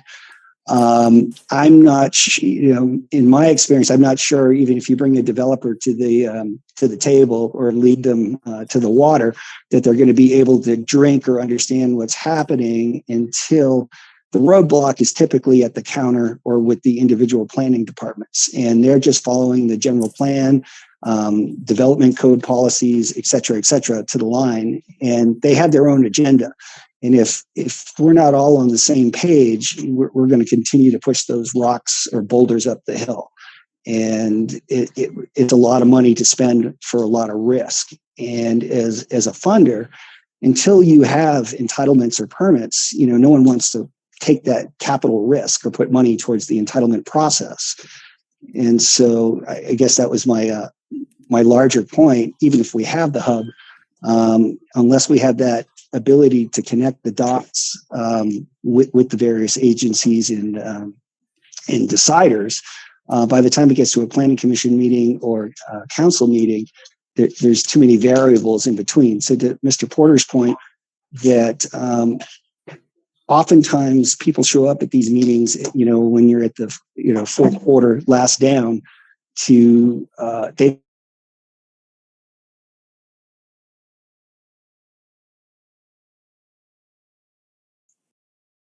Well, that was great. I wish we had a lot more time for our rooms because I felt like we were getting somewhere. That was really productive. Right. Stacy, are you back with us? Yep, I'm here. I agree. I feel like we were assessing whether or not there was enough interest for a Tiger team, and the engagement and conversation level to me, I think is really great. So yeah, we looked at the concept of the hub, just pulled it right out of the implementation plan and put it on the table and started to kind of look at it from all angles. And it still continues to hold up. All, we talk about readiness in our community, readiness for all sorts of things. If there's not readiness, there's resistance. And we see housing having to have readiness in different stakeholders that are represented. Certainly, the developer needs to have a clear plan that's aligned with the community's needs and access to capital. The jurisdictions need to have incentives and programs and processes that allow housing to, achievable housing to come online. And the community needs to be engaged and educated so they don't resist. And so those things hold up, and the input from our group really just kind of reinforce those and continue to go a little bit deeper. So I'm going to ask that those of you who want to participate in a Tiger team to see the potential launch. So what we're thinking, the other thing that we talked about was this concept of, could we pilot or incubate the hub in these 18 months that we have together in our 3-year commitment? Could we incubate or pilot an aspect of the hub while we're still together, and maybe even think about, those 3 sites that are in the housing implementation plan in each of the jurisdictions? We've got a parcel identified in Placer County, Nevada County, and the town of Truckee. And those were recommended at the jurisdictional level. So we know that there's a buy-in there. Can we identify another 7 so that potentially when we sunset or evolve whatever Mountain Housing Council is next, that there is 10 sites identified as parcels as part of the work plan for the hub? and those parcels could be public or private land, but it would give our community a clear target, if you will, of what type of housing and where we're wanting housing. So that's the ideas. Those are the ideas that we floated. And anybody who wants to serve on that Tiger team, I would like you to let Christina know, and this is a perfect time to do it so we can start to collect that. And Christina, if you can just put your email address or however you want it in the chat, that would be great. So that is it. Tara, you're next. Great. Well, we had a fantastic group, and I found out about a lot of pretty amazing things that are going on behind the scenes. Jennifer Sharp opened up to let us know that the Palisades is already partnering with the U.S. Forest Service to create an RV camping pilot program along Highway 89. It will be open to their employees. It's, designed to be, quote, safe and orderly. It will be winter only because folks are camping there, obviously, in the summer. So it's obviously, as I said, it's going to be a pilot program, and maybe it could provide some kind of assistance for other locations as well for us to do the exact same thing. Cindy, Supervisor Gustafson, has also been making quite a lot of progress with her ideas and her research. She's looked at private lands like Sugar Bowl and Donner Ski Ranch. Obviously, she pointed out that with public lands, we would need funding. With the private lands, that would be kind of managed by those folks, by those employers, by the property owners. Pointed out that we are challenged in the basin. We don't have any pump out stations, and we have to worry about snow loads. We talked a good amount about the Rideout Elementary School. Some of the feedback I got from some town managers was that a hesitation to kind of allow for any kind of temporary housing programs at any kind of school, because there could be safety issues, there could be kind of residual problems once the season's over.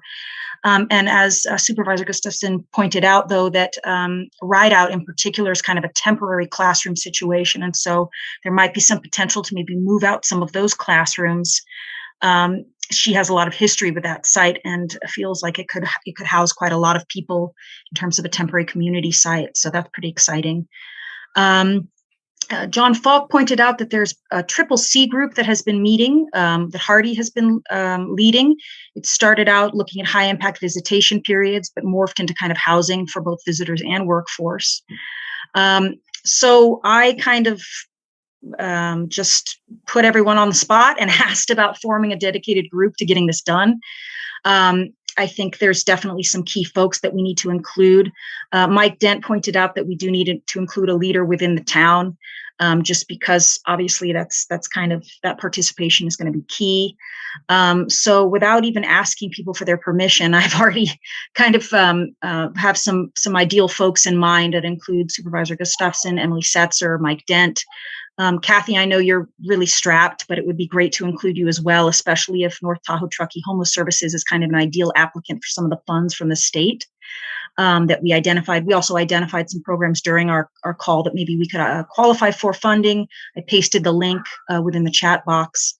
And Claire, you as well, and really anyone who wants to help out, the more the merrier, I think.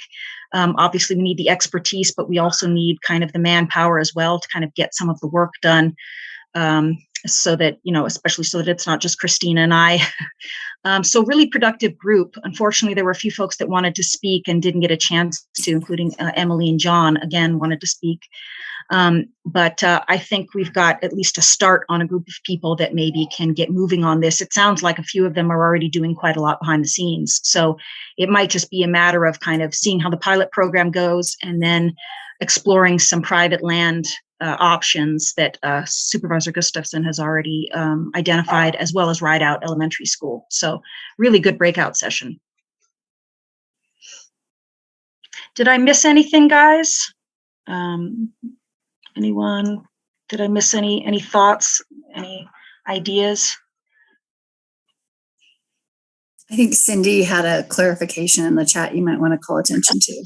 Okay. Yeah, I wanted to make sure, Tara, we said it wasn't a temporary use at Rideout. It's been a full-time use there for a number of years, but it takes very little of the school, of the whole site being utilized for that program they have there. Great. Okay. The independent study program. So they're not, the students aren't there full-time. or at least they didn't used to be. I shouldn't speak for the school district, but we'd have to help the school district relocate that program in order to ensure the safety, because they would be concerned about the safety of the students. Okay, great. So not a whole lot of students if it's just an independent study program, I'm assuming. Great. I'd like to add something real quick. Just as a follow-up to our breakout, there were some comments more specifically you can see in the chat, I think, and that how important it is for all of our kind of stakeholder leadership to be interconnected in these strategies. And so I did kind of suggest that we separate so that we can focus on a couple things. But my goodness, part of the value of Mountain Housing Council and the reason why we've maintained neutrality and accepted the fact that there are a lot of different agendas at play across this membership. Each of you signed a partnership agreement that acknowledged that we all kind of bring our own agendas to the table. We have our own roles to play as stakeholders, and that the power of this partnership is that the public agencies sit here and the private interests sit here and our nonprofit sector sit here at the table as we try and navigate. So anything that might have been implied as keeping one group separate or othering another group was not intended by any stretch. I want to just acknowledge that in our regional housing implementation plan, we had the jurisdictions, strongly at the table and as advisors and helping shape what came out of that. And so just want to make sure we're not creating different teams in our conversations. And I don't want anybody to ever perceive that. The only way we're going to get through this crisis is together in our community. So thank you for letting me jump in. And Teresa, I see your hand up. Yeah, and then Sean. Go ahead, Teresa. Thank you, Sean. Sorry if I'm cutting in front of you. I put this in the chat just kind of right before the buzzer of the breakout room. I think that the idea that we were discussing in the emergency housing solutions is definitely an interesting one for meeting the needs of our influx of workforce needs seasonally in the wintertime, but also just want to always remind us that, that solution sounds a little bit like a temporary mobile home park. Right. And that if we're not doing local work to protect our existing mobile home parks, which are a really significant place where a lot of workforce units exist right now, then we're just going to be in a shell game of moving people around. So it's my mobile home park plug. To that effect, Mike, you told me that there was some movement that Nevada was doing in terms of protecting RV parks and an ordinance.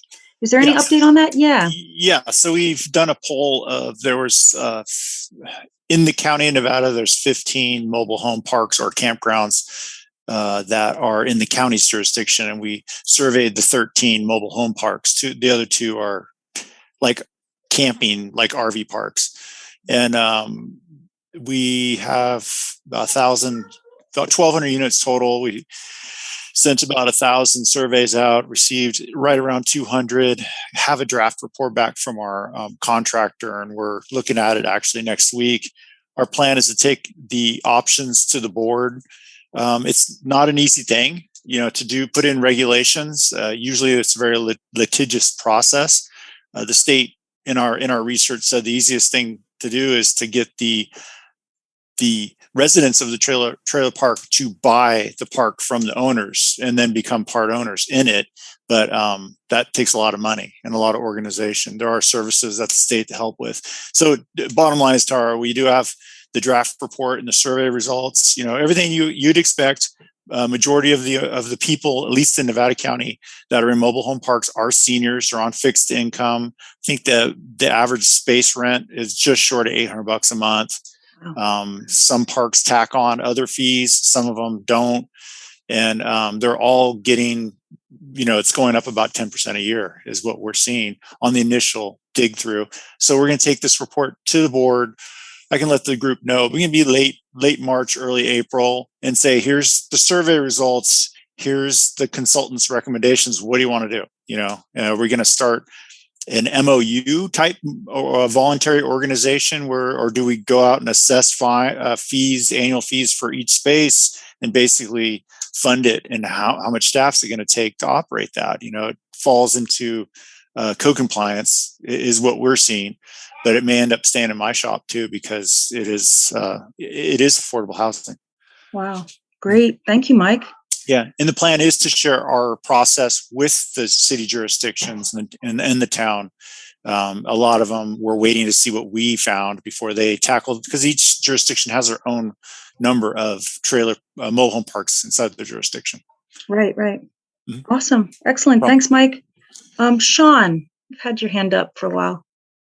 Thanks, Tara. I just wanted to take a minute to reinforce a couple, I think, really important things out of our conversation that Jasmine and Kathy brought up. The emergency housing efforts are really, there's different populations. And I think it's super important that we start to really focus on the solutions for the particular populations. I'm certainly not an expert in this area, but I think Jasmine made that comment as we were getting out. I think it's super important because we don't know. And then the other part is how many people are we talking about? So I know we talked about this last time, a few months ago, but it really makes a difference if we're talking about 10 or 100. And so I just think before we get too far down the road on finding potential solutions, we need to get some answers and clarity around the numbers and then the specific target population that we're working on for those emergencies. Yeah, well, our housing needs assessment provided, I think, some insight on that, but I'm hoping the point in time count really does provide us with more clarification. And again, that's on February 23rd evening of. So hopefully between those two, we'll have some clarification, some updates. John Falk. I just wanted to kind of piggyback on what Teresa was speaking of. It's not exactly in my wheelhouse, but you're all probably aware of the Ellis Act and how it relates to whether or not an owner of an apartment complex can convert the apartment complex to another use in the period of wait time that they have prior to conversion, i.e. a year. But the Ellis Act, as it applies to mobile home parks, is much more stringent. It's much more elongated and has a lot of like first right of refusal type materials built into it. So while it's not at the top of my mind, Teresa, I can get it to you so that you know that at least there is a whole nother layer of protections built into conversions. Great. Thanks so much, John. All right. Well, this has been a really good discussion. Let's go ahead and move up to partner updates.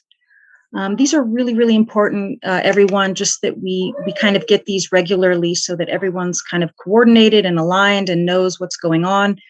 We're going to provide you with a glimpse into just how interactive our website is in terms of how many page views it gets, the most visited pages. So your updates really do matter in terms of keeping everyone up to date and educated and looped in. So please do go on and give your partner updates or provide them here verbally, and Christina and I will take notes and put them in for you into the website. So with that, I'm going to go ahead and just ask if anybody has any partner updates.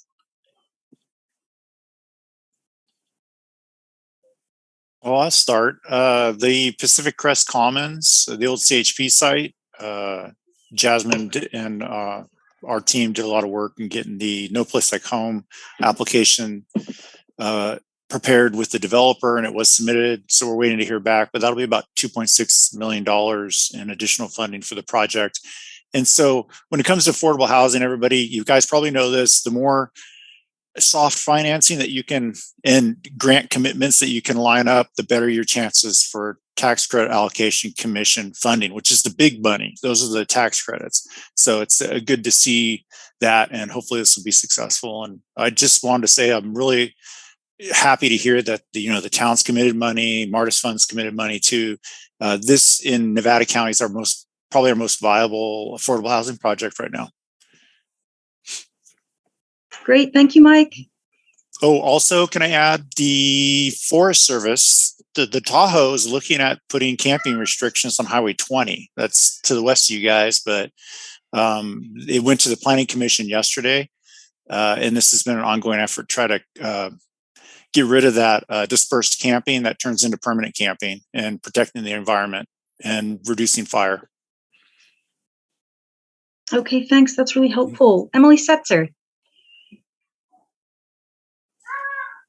Hi, for Placer, I have some updates and then I'll pass it over to Cindy as well. Our Workforce Housing Preservation Program, which is our deed restriction homebuyer assistance program, has increased our funding assistance from 15 to 16% of the purchase price with a cap of $150,000.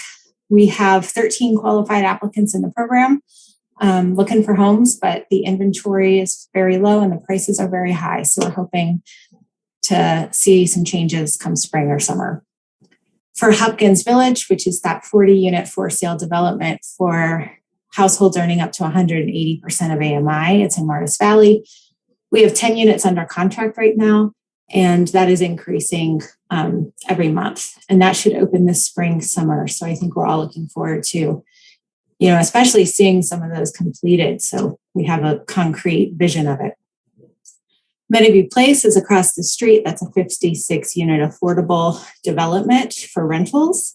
And they are accepting applications and beginning to move in renters right now, which is great to see. On a staff level, we're also coordinating with the California Tahoe Conservancy on a potential purchase of land to build achievable housing.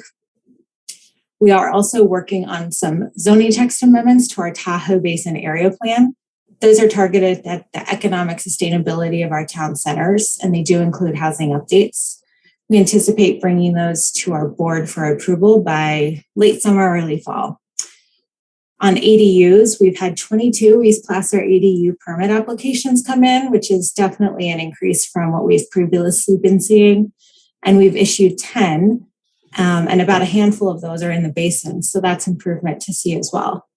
And then we also continue to work with our Housing Trust Placer. We're trying to find ways to bring in some flexible funding options where our local jurisdictions can't move quite as nimbly or quickly. And then we have some STR ordinance updates. So I'll hand it over to Cindy to give a recap on that. Thanks, Emily. You got the easy ones, huh? The Board of Supervisors approved on Tuesday revisions to our short-term rental ordinance to repeal the previous ordinance and move it forward with a revised ordinance. This has taken a tremendous amount of work of staff and myself and many people in the community have participated in the various workshops and task force and town hall meetings on what to do with short-term rentals. In the end, what the board supported was capping the short-term rentals at the number we believe has been operating or were operating pre-pandemic. So 3,900. There was some changes in the ordinance at the meeting that decreased the draft ordinance had a 10% increase, and based on public testimony and a lot of input at the meeting, that was eliminated. So 3,900, we increased the fines from 500, 1,500, 3,000. Now the lowest fine is $1,500, going up to $5,000 for penalties on that. And a lot of additional requirements on posting, fire inspections, and nuisance standards, reducing the hours for quiet time, or increasing the hours for quiet time, reducing the hours, those sorts of things. But in the end, how it affects housing, we don't have enough people to support the numbers of visitors we're getting here now. We all know that. Will this impact some of the homes and considerations when we're going out in the marketplace and trying to help people purchase homes and they're competing with second homeowners? Will it help? We're going to monitor it. We're going to have a task force that's going to continue on. And it's only a very small, potentially small piece of the housing puzzle, but a very large piece of this issue of over-tourism and demands on our community infrastructure, which includes workforce housing very prominently. So just wanted to give you that update. And we're not done. It's the next step. In 2 years, we've come a long way from not having any ordinances to now having our second ordinance. I think it's our third revision. And I'm sure there's going to need to be continued monitoring and changes in that. So just wanted to give you all an update on that. That's great. Thank you. Thank you, Cindy. I know there's the housing code amendments also that the staff worked so hard on is also going to come up again. Did anyone want to talk about that, Shauna, or just a whole lot of really good work happening with your staff? So very impressive. Okay, Emily Vitus and then Hillary Hobbs. Thanks, Tara. Hey, everybody. Good to see everyone today. A couple good updates for you. The housing agency is nearly 2 years into our work. So finally really just starting to see some progress, some impact. We are meeting on March 16th for a board retreat to discuss what's next. The landscape has shifted drastically since COVID came to stay, and the housing agency recognizes that our model may need to evolve and shift to serve our whole community in a bigger way. So we will be talking about that on March 16th and look forward to providing updates afterwards to this whole group. We have hired our first employee since our founding. Jacqueline McCoy is on the call with us today. And she also works for Nevada County on the behavioral health side of things. So she's making a big impact in our community on a variety of different levels. Really, really happy to have Jacqueline here with me in this work. We are working on a down payment assistance program, bringing that back to the board in February to serve the employees of our member agencies. Again, we did expand to bring Placer County, Town of Truckee, and Nevada County on. So we now have 7 member agencies, 2,300 employees.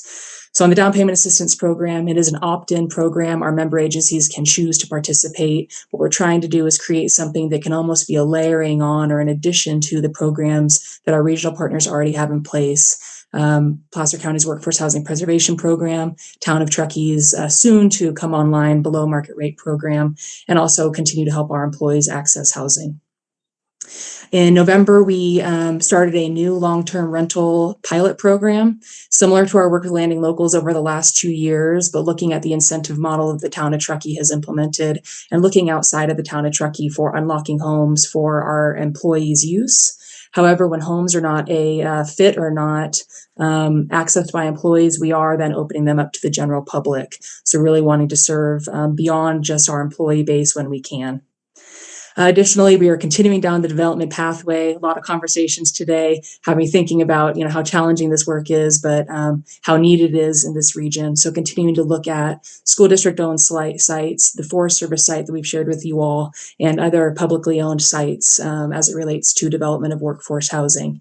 Those developments would be looking at the general public in addition to our employees. So we do have some components to our work that are looking beyond those 2,300 employees that we serve when we are, planning and developing. And then finally, just to add on to the Hopkins comments that Emily shared today, I had the honor of walking the units this week. Jacqueline and I met with Dan Freeman, who's building the units, and they're really beautiful units, bigger than I expected. Feel really big, bright, beautiful. If you all have an opportunity to get out there and take a peek, please do. And the Workforce Housing Agency will continue to share this opportunity with our employees because they're great units at a price that we can't find elsewhere in the region right now. Thank you. Awesome. Thank you, Emily. Hillary. Good morning, everyone. A lot going on with the Town of Truckee. So our accessory dwelling unit loan and grant programs, we finally got the program guidelines completed and launched those in December. So we're starting to see some interest in those programs.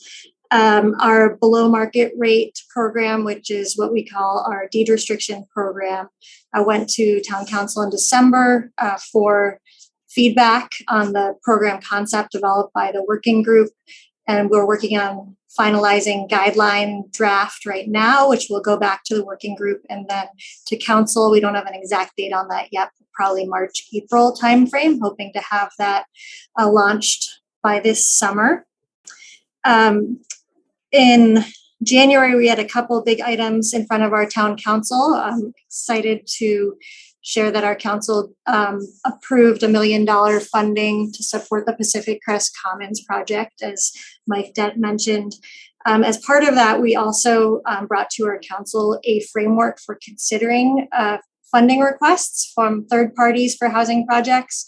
And so we developed sort of a matrix of how we will evaluate those requests, both to provide sort of a framework and guidance for our council, but also to provide transparency for those who are looking for funding on how council is really looking at this and what our priorities are in looking at housing projects.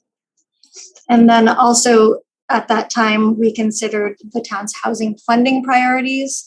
And as part of that, had a really robust discussion on where we're putting our funding in terms of AMI levels, and are looking towards putting a larger portion of our funding towards higher AMI levels in the 80 to 195 range, while continuing to support 80% and below projects. So that'll be factored into our upcoming budget process for next fiscal year, which we're just starting right now. And then short-term rentals. I knew there was another big one I was forgetting there.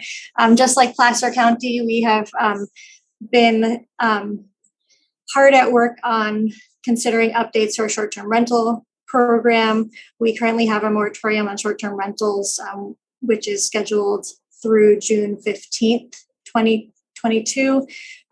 We hope to have a new ordinance in place before that time.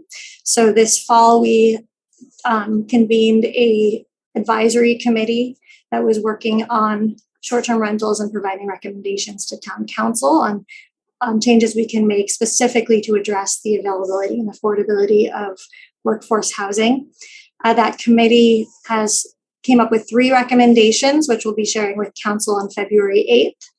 And then we just completed a community survey on those recommendations, and we received over 2,300 responses to that survey. So really happy with the input that we got, the number of responses, as well as the diversity of responses. We did see responses from short-term rental operators, from second homeowners, from primary residents, both homeowners and renters, from folks who work in Truckee but commute from outside the area. So we have sort of a broad range there represented.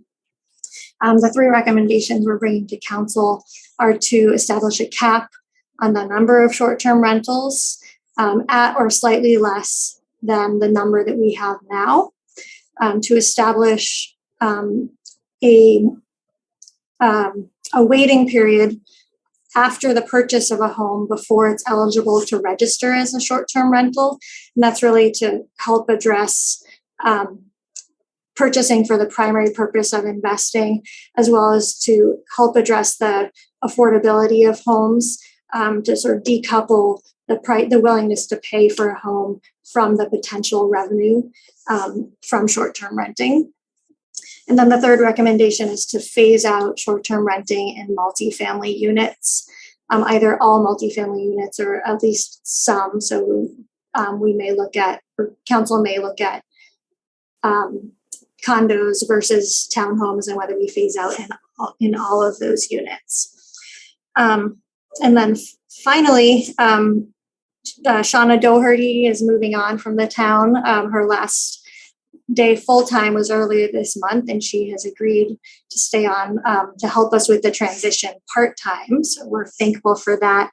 So we are currently recruiting for a new housing program manager to help backfill that position. She has left big shoes to fill and has made tremendous progress for our housing program over the past 2 years. So that position is currently out and will close a week from today. So if you have ideas or know any wonderful candidates, please send them our way. Wonderful. Thank you, Hillary. That's hard to lose Shauna, but it's great that she's going to stay on and help us with housing. So that's great. Does anyone have any other partner updates? I missed. All right, great. Well, that's some really great, exciting work from all of you. I'm going to next open things up to public comments. We've put up the public engagement protocol guidelines, including time limits and being respectful of everyone's comments. Brett, I know you had a question that you wanted to ask to open us up. Hi, everyone. I think all of us have been on this committee for a while, and I was wondering if the municipalities have been able to look into the advantages and disadvantages of what Santa Barbara and their housing authority have been able to do. For those who aren't aware of it, I believe his name is Ken Fredericks, who's in charge of the housing authority there. And one thing that they have been able to do is acquire properties and offer the seller capital gain exemption. And again, what they would do is, let's say the motel is worth $2 million. They would go to this motel owner and say, we will purchase it from you for $2 million. We're going to give you $500,000 down. We'd like you to finance it. Owner will carry for, say, $1.5 million. And the capital gain that seller would typically have in the property is exempt. And the housing authority is really only putting the down money versus the entire purchase down. And then as the project gets closer to occupancy, then they're getting the cash flow from the employees and the workforce that are going to be occupying that area. So I'm just wondering if Town of Truckee, Placer County, I think Placer County was looking into it, if there's any sort of updates on whether that type of model would work here. Yeah, go ahead, Shauna. Yes. So, Brett, thank you for kind of bringing it to our attention. We've been talking with Shauna Provines with Placer County. We've been talking with Santa Barbara County's Housing Authority on just this program as well as a couple of other. So currently, I don't want to speak on behalf of Nevada County's Housing Authority, but Placer County's Housing Authority has not exercised these types of provisions under the state and federal rule. But it is something that we are looking further into. The housing authorities actually ran under our Health and Human Services Agency under Dr. Oldham. So it is a conversation that we are having on how we might expand our housing authority to explore not only this program, but also other types of project development programs that have not been typically taken on by Placer County's Housing Authority. So appreciate you making that connection for us. We've been talking with them on and off for about the last 3-4 months, kind of really getting an understanding of their program and whether or not it might be a good fit for Placer County. So stay tuned. There'll probably be more coming on that one. Thanks, Shauna. Is there any chance that this could be a regional entity, or is this something that has to be within a county, town, et cetera? Or is this something that could be, again, a regional piece rather than specific to a county or town? So it is the authority to run these types of programs is specific to housing authorities. So that does fall under the state and the federal rules for those entities. Now, could housing authorities join forces together and run kind of single programs underneath them? Sure. That's, we've also had other partnerships with Nevada County's, Health and Human Services and been able to do that, but it has to run through the housing authority provisions. It's not a separate entity outside of that. Great. Thanks. Okay. Thanks, guys. Teresa.